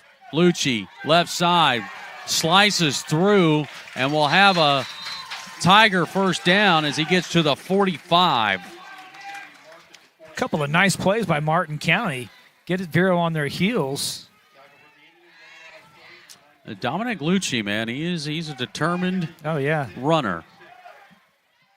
First down and 10. Handoff, Lucci, stutter steps. He'll pick up 3 to 4 yards on the carry. Yeah, the first half we were actually in the backfield meeting the mesh point. Yeah. Now they're able to ride it out and get the mesh point. And Lucci's done his job. He's going to come off the field, just take a little breather. And Paul Hendricks will come into the ball game. That is their 1-2 punch in the backfield. 2nd down and 6. Williams, screen pass. And it is over the head of Hendricks, incomplete. And that's going to bring up 3rd down for the Tigers. Yeah, that was a little screen pass, our little bubble route out to the flat. And Kevin Pollock did a great job of Vero of reading that. Because if he does come down with that, if it's a gain, it's going to be a minimal gain.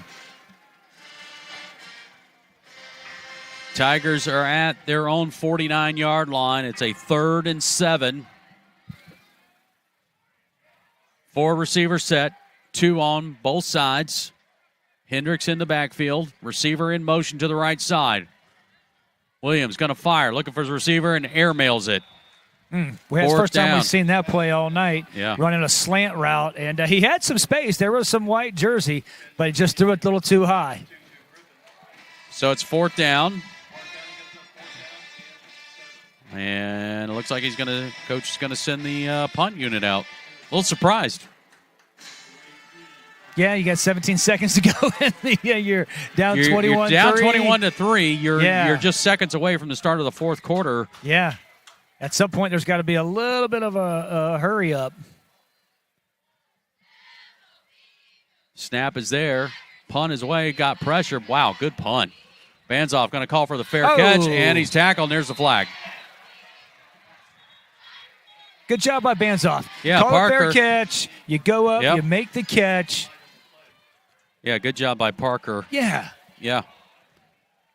And we're going to get some extra yards on that. All right.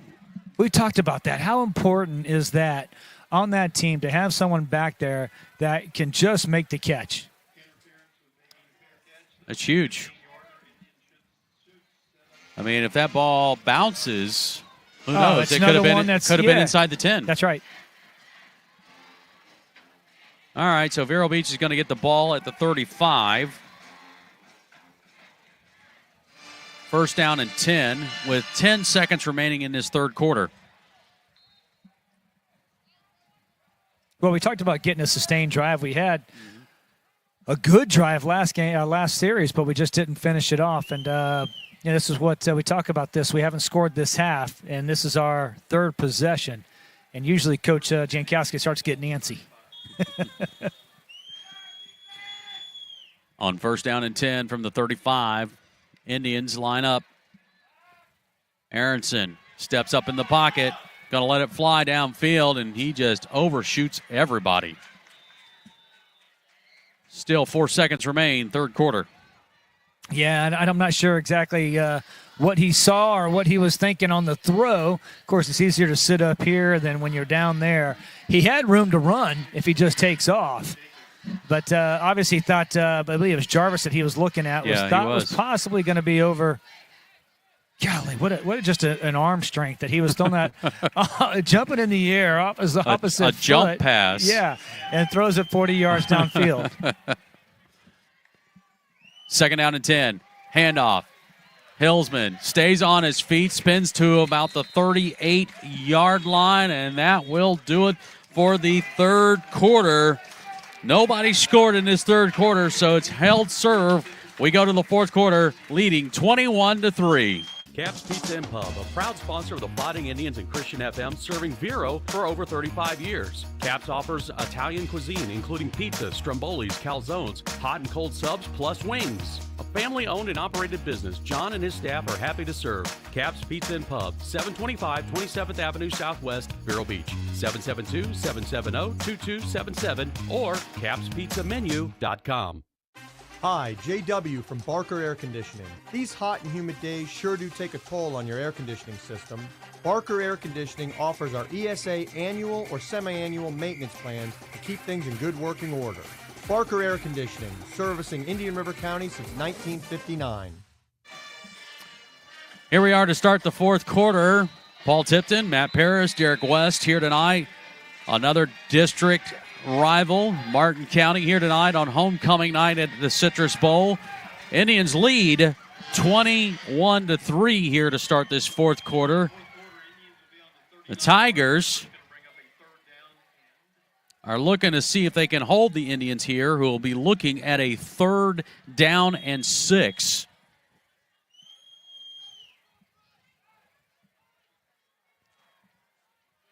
Vero's going to line up. 2 receivers on either side. Aronson looking. He's got pressure right away, and he just has to throw it away and brings up 4th down.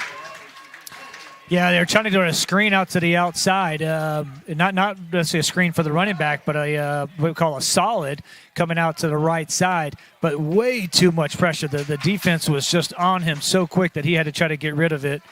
It's one of those that as you're an offensive lineman, you're supposed to like punch and then go. If you don't punch, then there's a lot of go on the defense. There's too much pressure. Torres back to punt.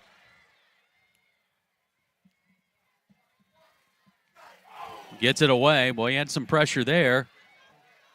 And it's caught by Colebrook. Colebrook will be stopped dead in his tracks right around the 31-yard line. Boy, I tell you what, him holding on to that ball, he caught that basically at his feet as he was trying to come up.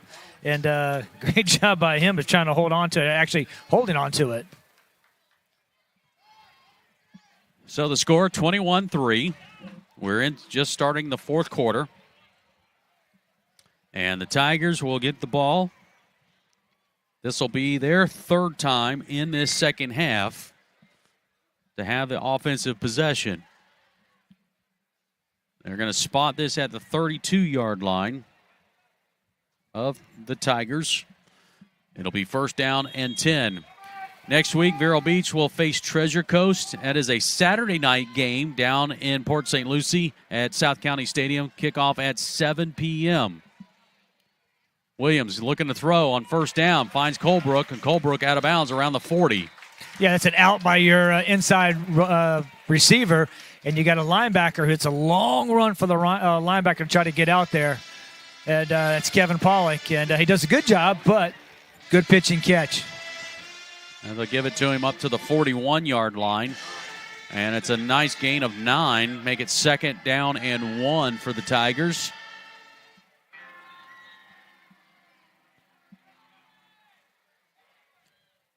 Handoff.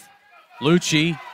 He'll have a Tiger first down as he gets past the 45 to the 47. Dominic Lucci came in the leading rusher for the Tigers, and he's carrying the load so far for the Tigers, who still find themselves down 21-3. But it's a first down for the Tigers at the 46.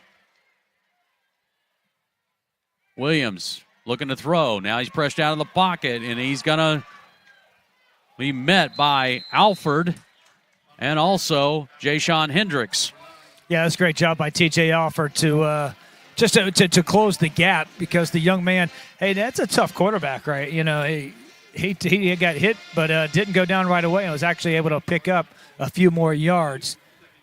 Yeah, got him a couple of yards. It'll be second down and 8.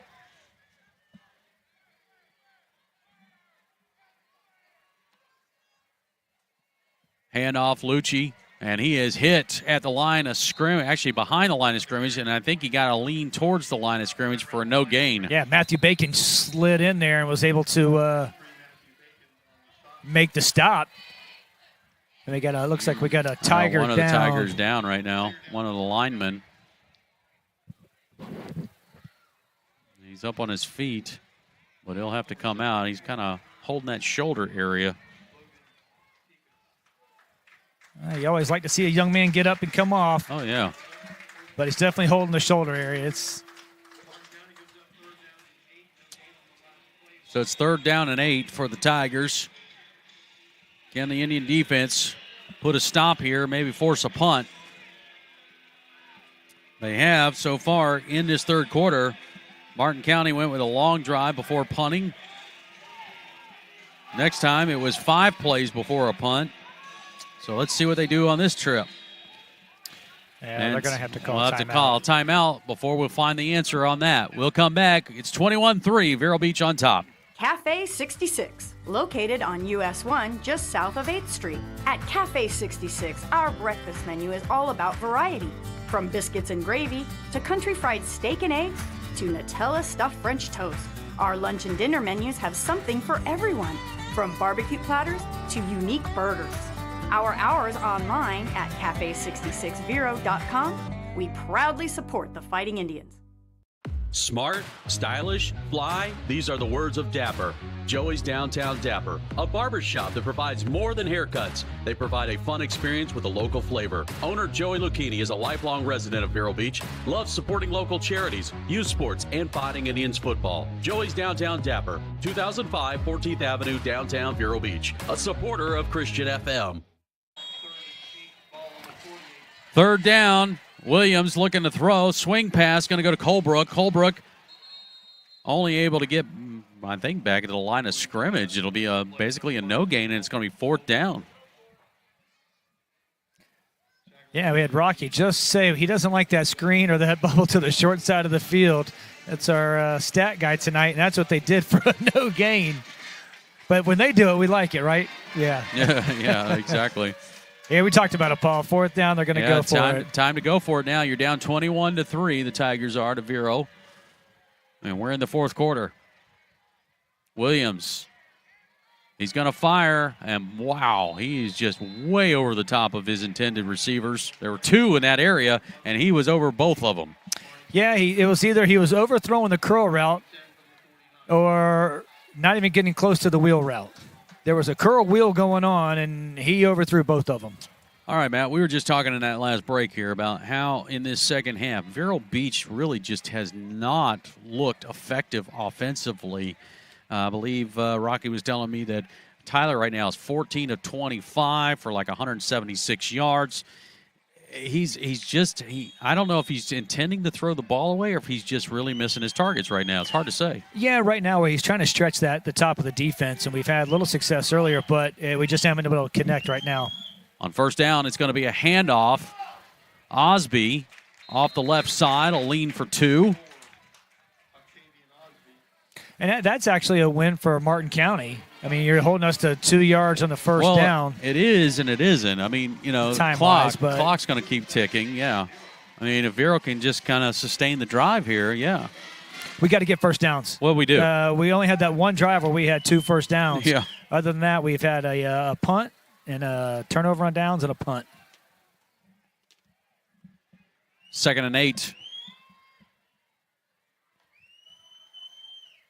Aronson, he's looking to throw this time. He's going to launch it down the right side. He's looking for his receiver who's got a step. Oh. Roberts had it in his hands, and it fell out. Oh. That was 6. That was, man. So just a seam route or going a go route right down the side, and he just does a great job of separating himself from the defender. And Aronson, we talk about missing on those deep routes. You can't put that in a better spot. It literally just goes right through his hands, and that's uncharacteristic of Roberts. He is so sure-handed. 3rd down and 8.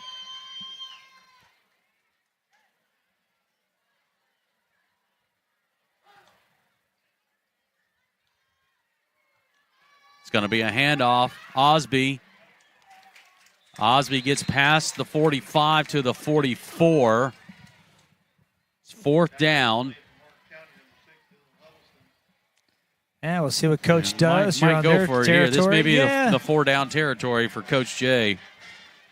Or you can punt. Yeah. It's hard to say because Eddie's also a receiver. That's so right. Torres he's coming out as a receiver. He's not coming out as a punter right now. Yes. You know what we really haven't seen is when the quarterback does the punt. We haven't seen that. Yeah, you're right. We haven't seen that in quite a while. Aronson rolling out right, fires, finds Hillsman. Hillsman trying to get upfield.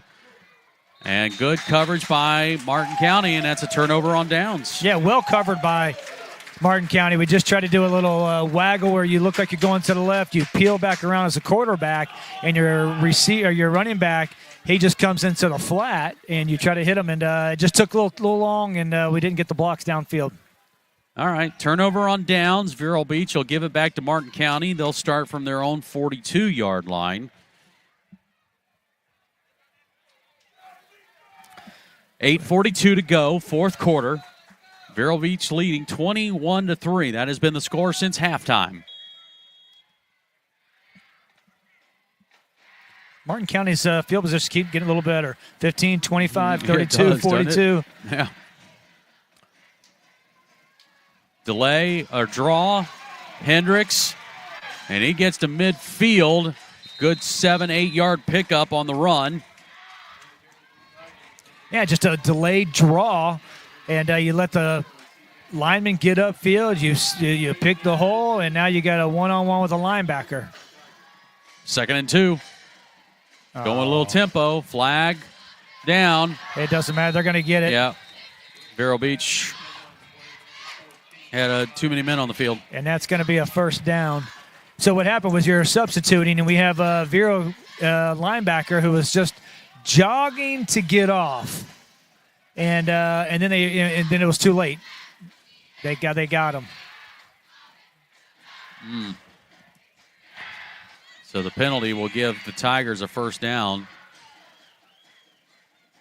So Matthew Bacon going off the sideline. He was trying to get off, and it looks like he's got a cramp.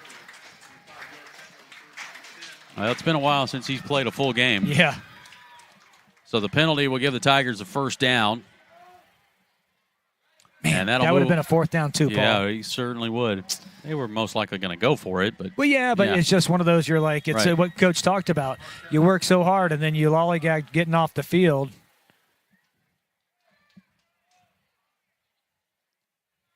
Williams trying to set up a screen underneath, and boy, Indians covered that well. They certainly did. Nowhere to go. That was that middle screen trying to get with the running back, and he was gobbled up by black jerseys. 8:10 to go, fourth quarter. Tigers going to be looking at a 2nd down and 10. Vero leading 21-3. You know, Paul, we played Seminole here, and we took a loss to them, and I thought that defensive line for them played screens so well, just recognized it so quick. We just did that right there to Martin County. On 2nd and 10, trips to the left side. Williams looking that way, fires back over the middle of the field. It's intercepted. Xbox has got it to the 40, 45. He's got some speed. Turn on the Jets. 30, 20, 10, 5. Score it.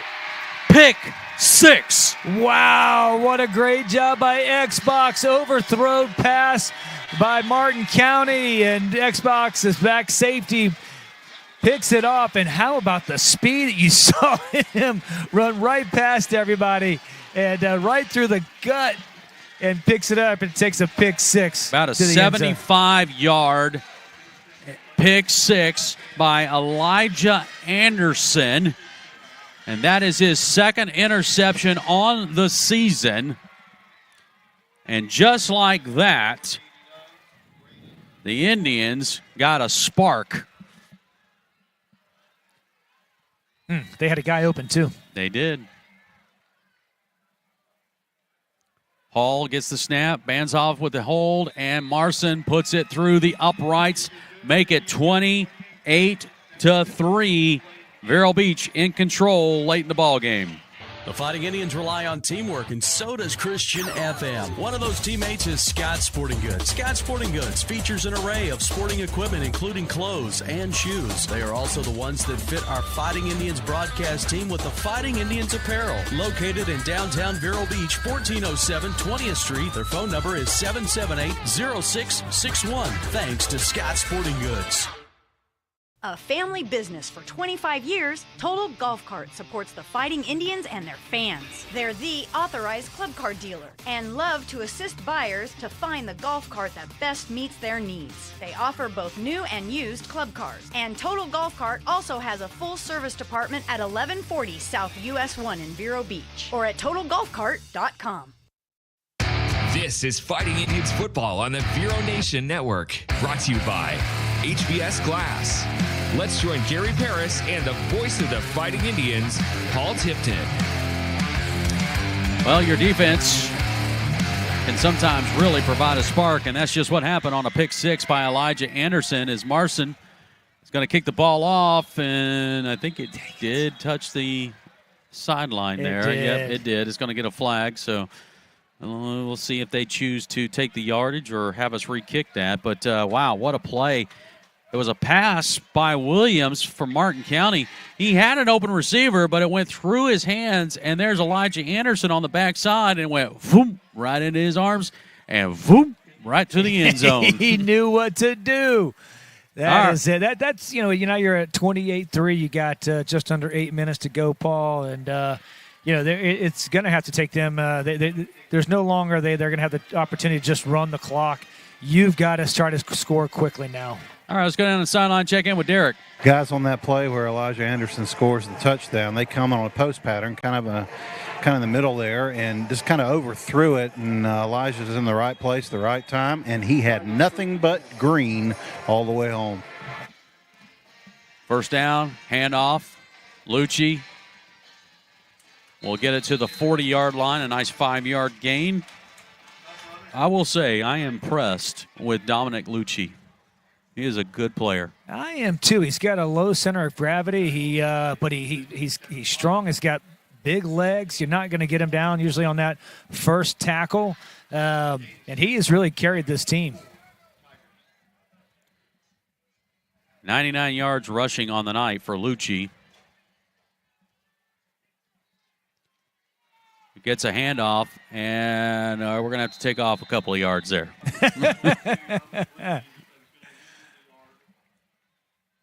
I guess if you're Martin County, my thinking is you can't afford to run.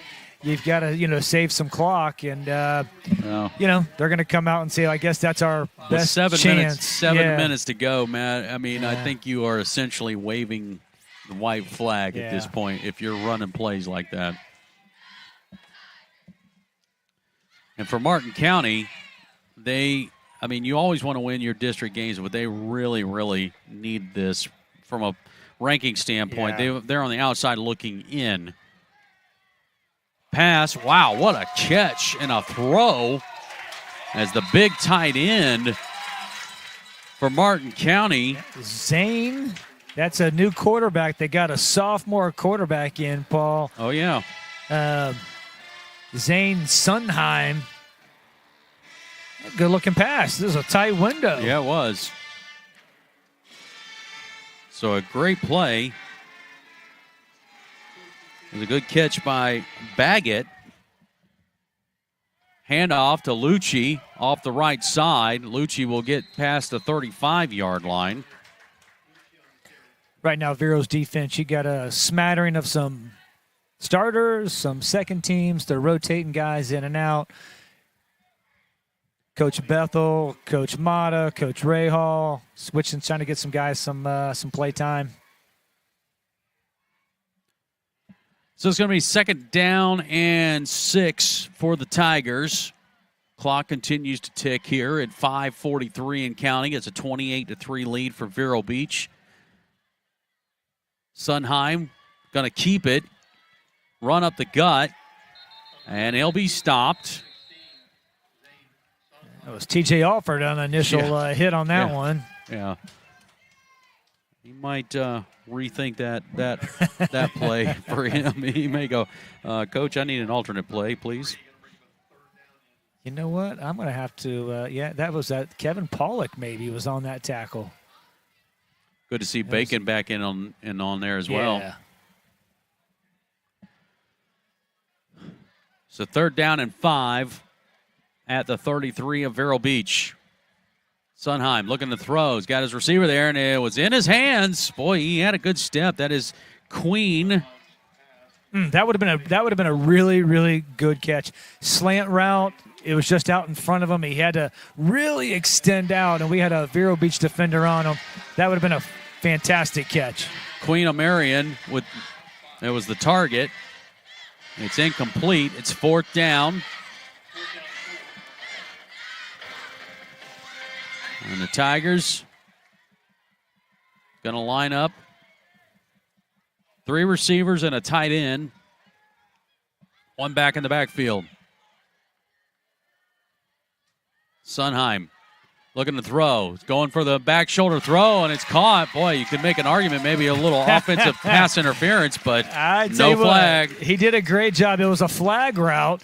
The defender's on the inside. He just kind of pushes him a little bit, doesn't extend his arms enough, and he comes down with the catch. I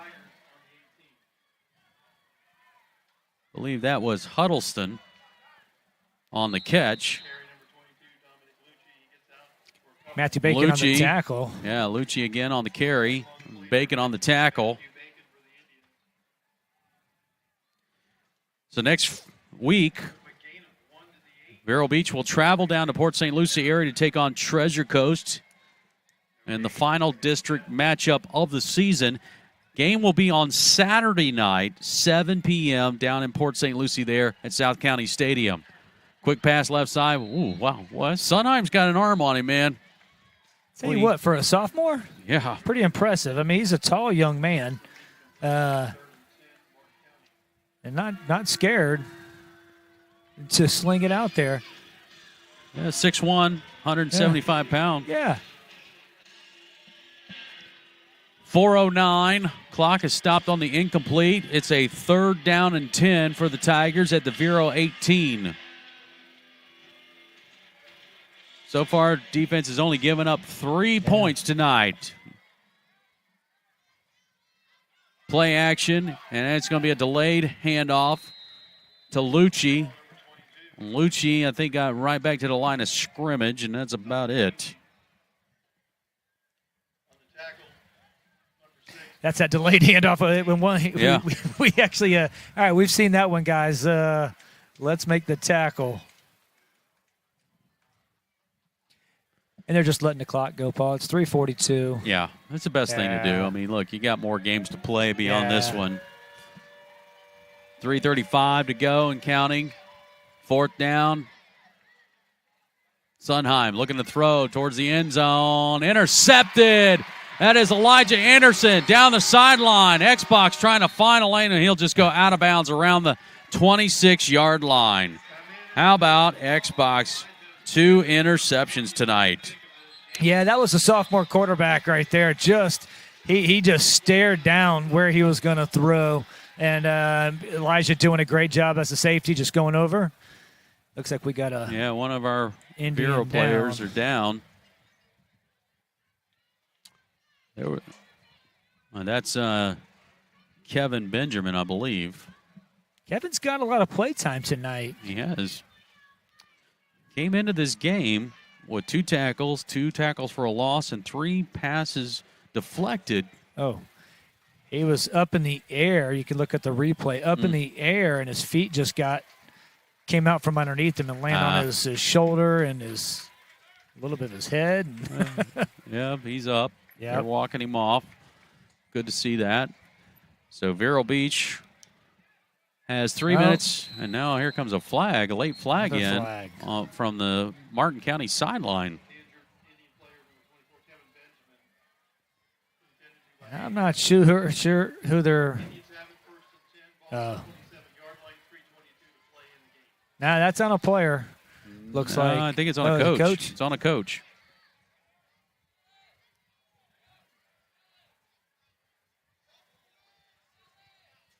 You know, with the field, and obviously if you're watching the film, you can see it, but when they put the field in, they put that 3 or 4 foot barrier, the white barrier that's there. That's the refs. That's the line crew, and everyone else, that's like, get out of there. So that will move the ball up for Vero Beach. Not that they need much here. I mean, Martin County still has 2 timeouts. I don't think they'll use them now. I think they'll let Vero just basically run this clock, and we'll call this game over. Vero Beach basically, I think, needs to get maybe 1 first down here. Close to it. Something like that. It's close.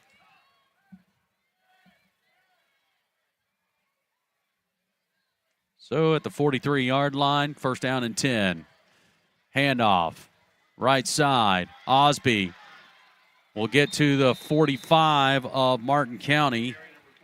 And he did a great job of staying in bounds. Yeah. He gets the 1st down, stay in bounds, let the clock just continue. So we're coming up 3 minutes to go in this ball game. Vero Beach will improve to 7-1 on the season. 3-0 in the district. Coming up on the Roy Bell Grading Services postgame show, Matt and I will talk about what is the next scenario for Vero Beach and the potential playoff situation. Vero Beach letting the play clock roll down as much as they can. Take the snap. Another handoff to Osby. Octavian going to muscle his way to the 41-yard line. I love that, man. He wants to run hard all the time. I was laughing because he's running hard. You got big Champ that's 6'6", 300 pounds, kind of pushing. And a Martin County defensive lineman, number 33, he went to just get on the pile, but he jumped on Champ's back and fell off like, oh, that was a big mountain I just tried to climb. Second down. Keep letting that play clock goes. We're inside 2 minutes. Play clock down to 5 seconds. Handoff. DJ Williams getting the call this time off the right side. Oh, stayed in bounds, too. Stayed in bounds. Good job by DJ, who had a monster catch last week. One nifty little short catch, and then he turned it into a big-time play for 55 yards and a score. Is that a first down, Paul? Looks pretty close. No.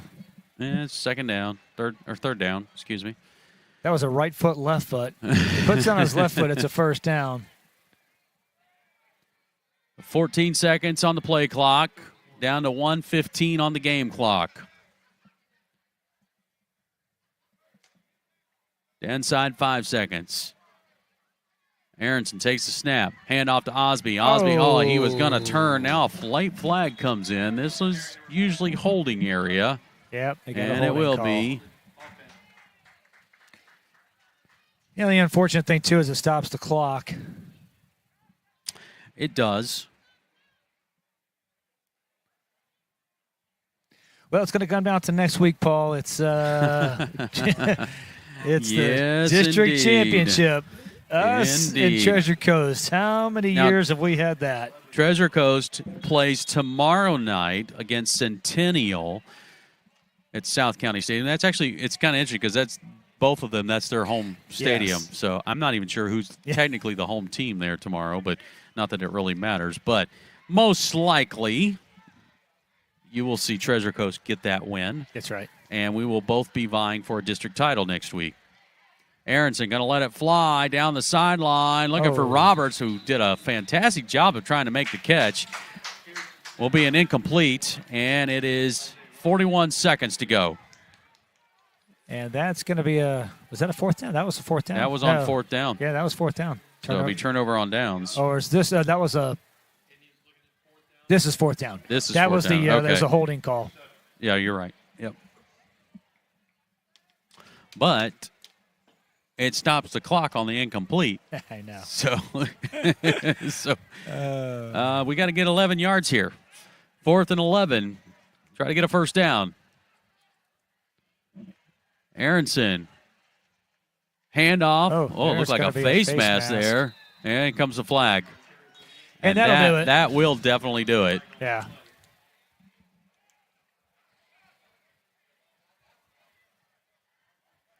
Be a penalty against Martin County for the face mask.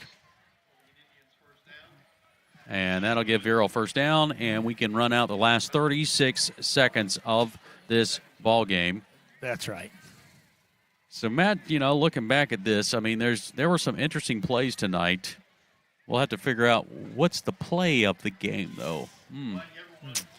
Is it the batted ball by Tutu Griffin? 100%. What a great play. Or was it the interception that RJ ripped away from one of the receivers? Well, we also had and then you've got a pick six, 75-yard pick six. I mean, come on now. Yeah. Or how about the 50-yard strike out of your own end zone as Tyler Aronson takes the knee and will run out the last seconds of this ball game. And Vero Beach now 7-0, 3-0 in the district, and a big district matchup with Treasure Coast awaits next week. 28-3, the final score here at the Citrus Bowl on homecoming night. The Roy Bell Grading Services postgame show is coming up next. This is Fighting Indians football. Mazzarella's Auto Sales is part of a local business family and they're Christian FM supporters. I'm sales manager Mike Mazzarella, and we always strive to offer late model cars and trucks that undergo inspection and service by our high-tech mechanics. We have Jeeps, Rams, Toyotas, Hondas, commercial vehicles, and luxury vehicles. On site, we have our Spanish-speaking sales and financial advisor Diego Sainz. We also offer our virtual showroom online at mazautosales.com. I'm Chris, Mike's brother. Our family has been serving our community since 1999. Now on the corner, 4th Street in Old Dixie.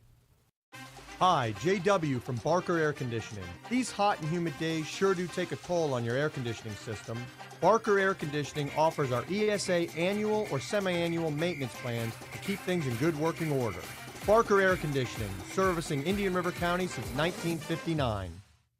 Since 1980, the Village Beach Market has been that local store on the beach filled with friends that always has something for everyone. And we've been Fighting Indian fans for generations. From fresh baked goods to prepared foods to chef-inspired lunches and dinners, our slogan says it best, simply better.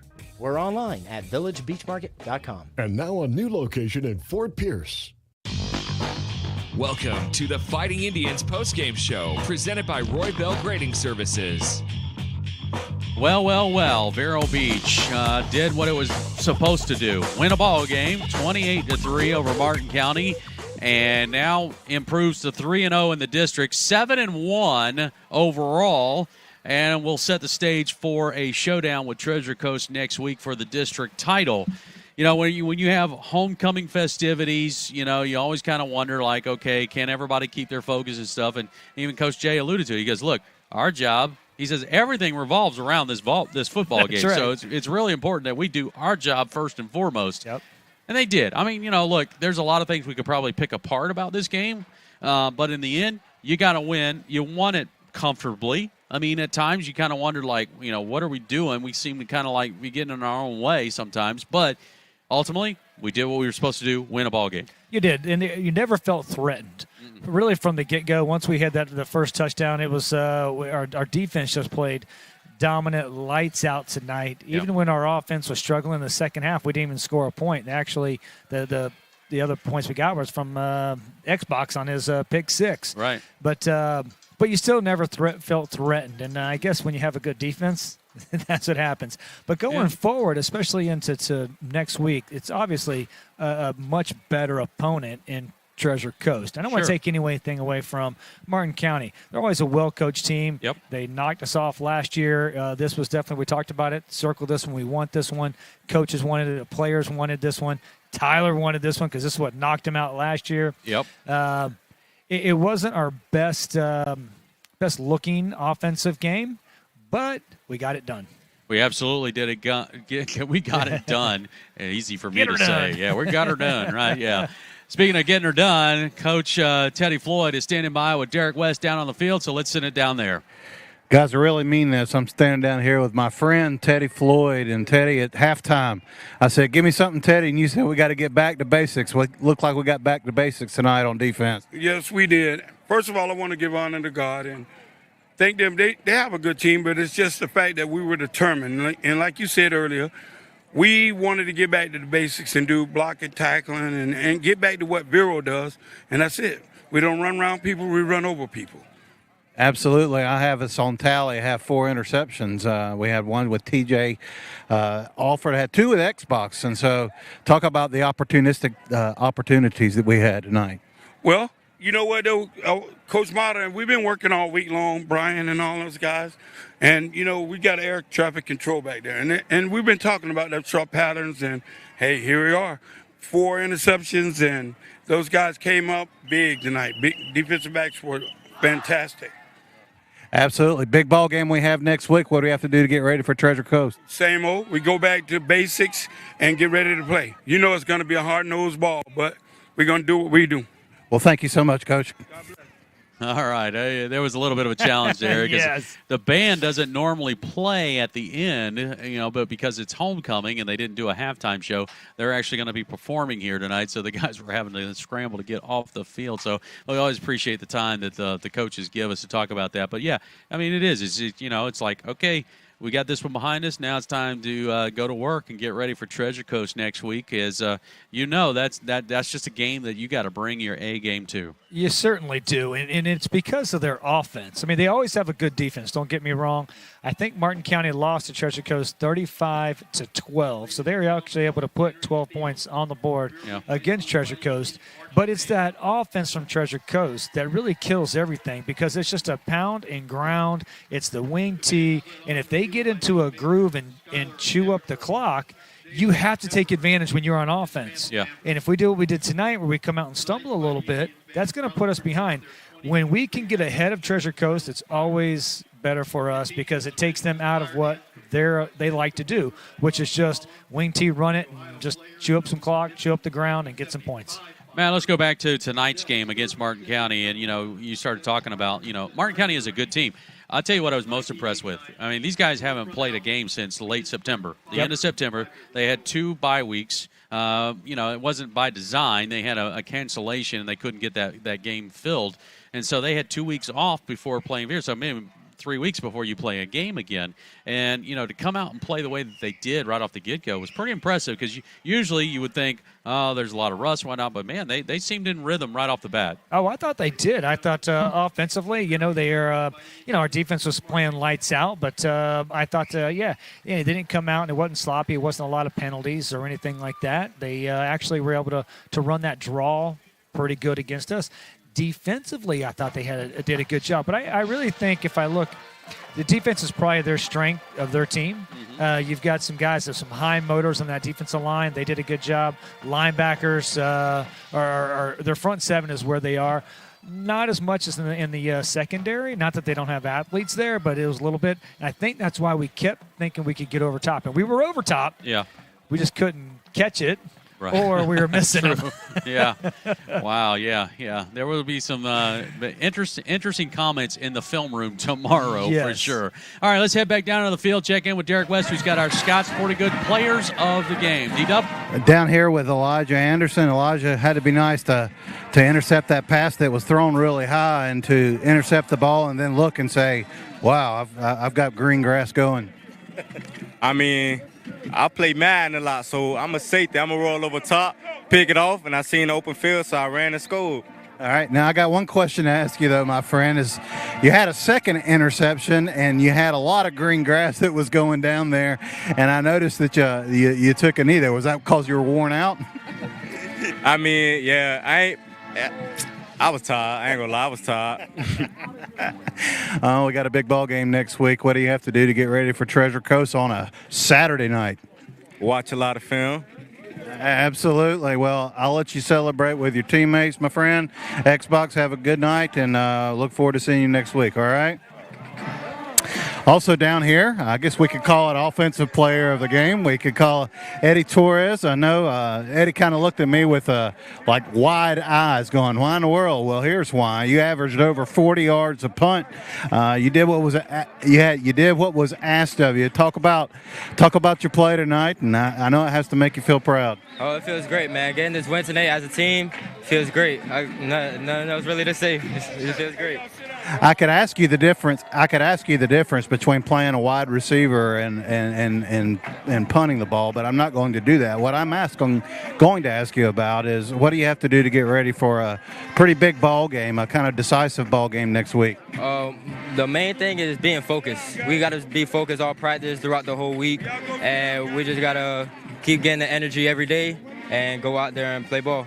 All right, very good. Thank you, sir. Back to you guys. All right, there you go. Elijah Anderson and Eddie Torres are Scott Sporting Goods players of the game. We'll step aside. We'll talk a little bit more about next week's big matchup with Treasure Coast, and we'll give you the final tale of the tape. This is the Roy Bell Grading Services postgame show here at your Christian FM. Thanks to Roy Bell Grading Services for sponsoring Fighting Indians football and the Fighting Indians postgame show. Hi, my name is Chase Bell, and my father Roy has served Indian River County in the grading industry for over 40 years. My family and I are proud supporters of Christian FM and the Vero Beach Fighting Indians. Go Vero! No job too small or too big. Roy Bell Grading Services. We roll the earth. 772-473-4559. Roy Bell Grading Services. Hi, JW from Barker Air Conditioning. These hot and humid days sure do take a toll on your air conditioning system. Barker Air Conditioning offers our ESA annual or semi-annual maintenance plans to keep things in good working order. Barker Air Conditioning, servicing Indian River County since 1959. Well, here we are, Roy Bell Grading Services post-game show. Vero Beach gets a win tonight, 28-3 over Martin County. Now 7-1, 3-0 in the district. Let's give you the final tale of the tape of this game. So Hillsman on the night finishes with 10 catches, 52 yards. He had a 23-yard touchdown.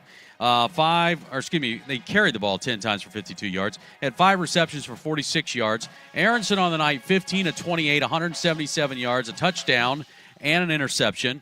Isaiah Roberts, 4 catches, 70 yards, 15-yard touchdown catch. We finished with 245 yards of offense. Conversely, Martin County with 194 yards of offense. So while the defense only allowed 3 points, they moved up and down the field quite a bit. Well, they did, but like Coach said, a lot of that was our own doing. Sure. Penalties that we had, that we extended their drives on several of those, and then they were able to pick up some more yards after that. But most of that was on our boys, keeping cooler heads. And you're talking about high school kids. You're talking about 16 to 18-year-old young men. They're pumped up. It's homecoming. You come out and you celebrate, and the ref doesn't like that particular celebration. Another ref might have said, whatever, or go up to him and say, hey, sure, I don't want the gesture, whatever you're doing, let's stop it. No, this tight crew, they kept it. It wasn't just on us, it was them also. But I do believe we extended several of their drives because of that. Yeah, absolutely. I think, you never want to have a penalty, but you certainly, when there are penalties that can help extend drives or have penalties that stall your drives. That's right. I mean, that's just when you kind of go, so frustrating. We did. We had the roughing the passer. We had a couple of personal fouls, and then just not getting off the field in time. Right. Those are the things that will drive a coach crazy. But with all that being said, there's still only 3 points on the board for them. Very true. And you got to win. And so, okay, this one we get to put down, and we're done with this one. Now we turn our attention to Treasure Coast. We started talking a little bit about Treasure Coast in that last segment there. And, Matt, this is a team that, the last several matchups between Treasure Coast and Vero Beach, it's been a barn burner, man. It has come down to pretty much the last possession. I mean, last year it was a extra point, I think. Was it an extra point or a field goal? It was in overtime. Right. They missed their extra point. And then we just came out and kicked a field goal. And it made it over by that much. Yeah. So, again, it's just it's one of those games where it's like every possession will matter so much. It does. I like this team, and the reason why I like this team against Treasure Coast right now is that our defensive line's playing well. It seems like everyone's healthy, and we've got good linebackers. So on that wing tee, if you can have if everyone's disciplined, and we got guys that like to hit, all right? If you can do that, that reminds me of the time that we had back a few years ago where we had 3 stud linebackers in Martin County. I'm not predicting this. I don't want to jinx anything, but they only got 1 first down in the first half last time we played them. Not that particular group. Yeah. This group reminds me some of that. And listen, Treasure Coast, they're good, and and they run that wing tee, which for a quarterback is awful. Like, it's the worst offense for a quarterback, but they don't have a quarterback running that offense. They take a athlete that's a running back or a wide receiver and put him back there and let him be another running back. Right. They just run it perfectly, and so it's really tough to stop. But I love our front seven, and I love our, what did Coach call them, the air traffic control in the back. Yeah. And so, I feel comfortable going into this game, not because of lack of what Treasure Coast is, but what we got. Yeah, I agree. I think there's, Vero Beach's defense is so solid and whatnot that, it's definitely going to be a fun game to watch, no doubt about it. So, want to remind you, that game is next week. It's a Saturday night ball game. So that's going to be interesting in and of itself. You're not, we talked about earlier about the guys being routine, all right? So you're now going to be a day later playing the ball game. Shouldn't matter too much, but you never know. You know, I mean, just don't know. Well, if I'm coach, I actually like that extra day. Yeah. Because now you have one more practice to actually prepare for that. Because, again, all the offenses that we see are mostly what we saw tonight. Good point. You see a pro style, you see a spread. We don't see the wing tee. Yeah. So that one extra day, I think, is going to go well for us. I agree. And it's going to be a lot of fun to see how this game is going to play out. So, all right, Vero Nation, it's up to you. We want you there for this ball game. It's down in South County there, right next to the Met Stadium. It's going to be good. Kickoff will be at 7 o'clock, so normal time. Our coverage will begin at 6 p.m. with countdown to kickoff. Well, you know what? Between me, you, and DW, I mean, we pulled it off tonight. Everybody else decided to go somewhere else, you know? That's right. And we got to thank Rocky Tolfa, Tolfa, right? That's right. Tolfa. Rocky Tolfa. Good job, my friend, coming in and doing some stats for us because Don had to go up north and see the leaves change. Yeah. Go figure. All right, Don, that was for you. Gary, it's always good to see you. Good luck in Oklahoma. Hey, we want to thank all of our crew that helps make this broadcast possible. I got to thank Devin Ingram, who stepped in tonight as our video director, Brian Lewis, our director assistant, cameras tonight, Preston Lloyd, Keegan Ingram, and Ian Salvatore. I got to thank Jacqueline Tipton back at the home base. Jesse Krisky, who keeps us on track with everything. Bobby Paris for doing the interviews. Derek West doing the sidelines. Of course, Matt doing the analyst tonight. And I was very happy to be with you tonight and look forward to being with you next week, Saturday night, as we take on Treasure Coast. As always, good night, God bless, and go Indians.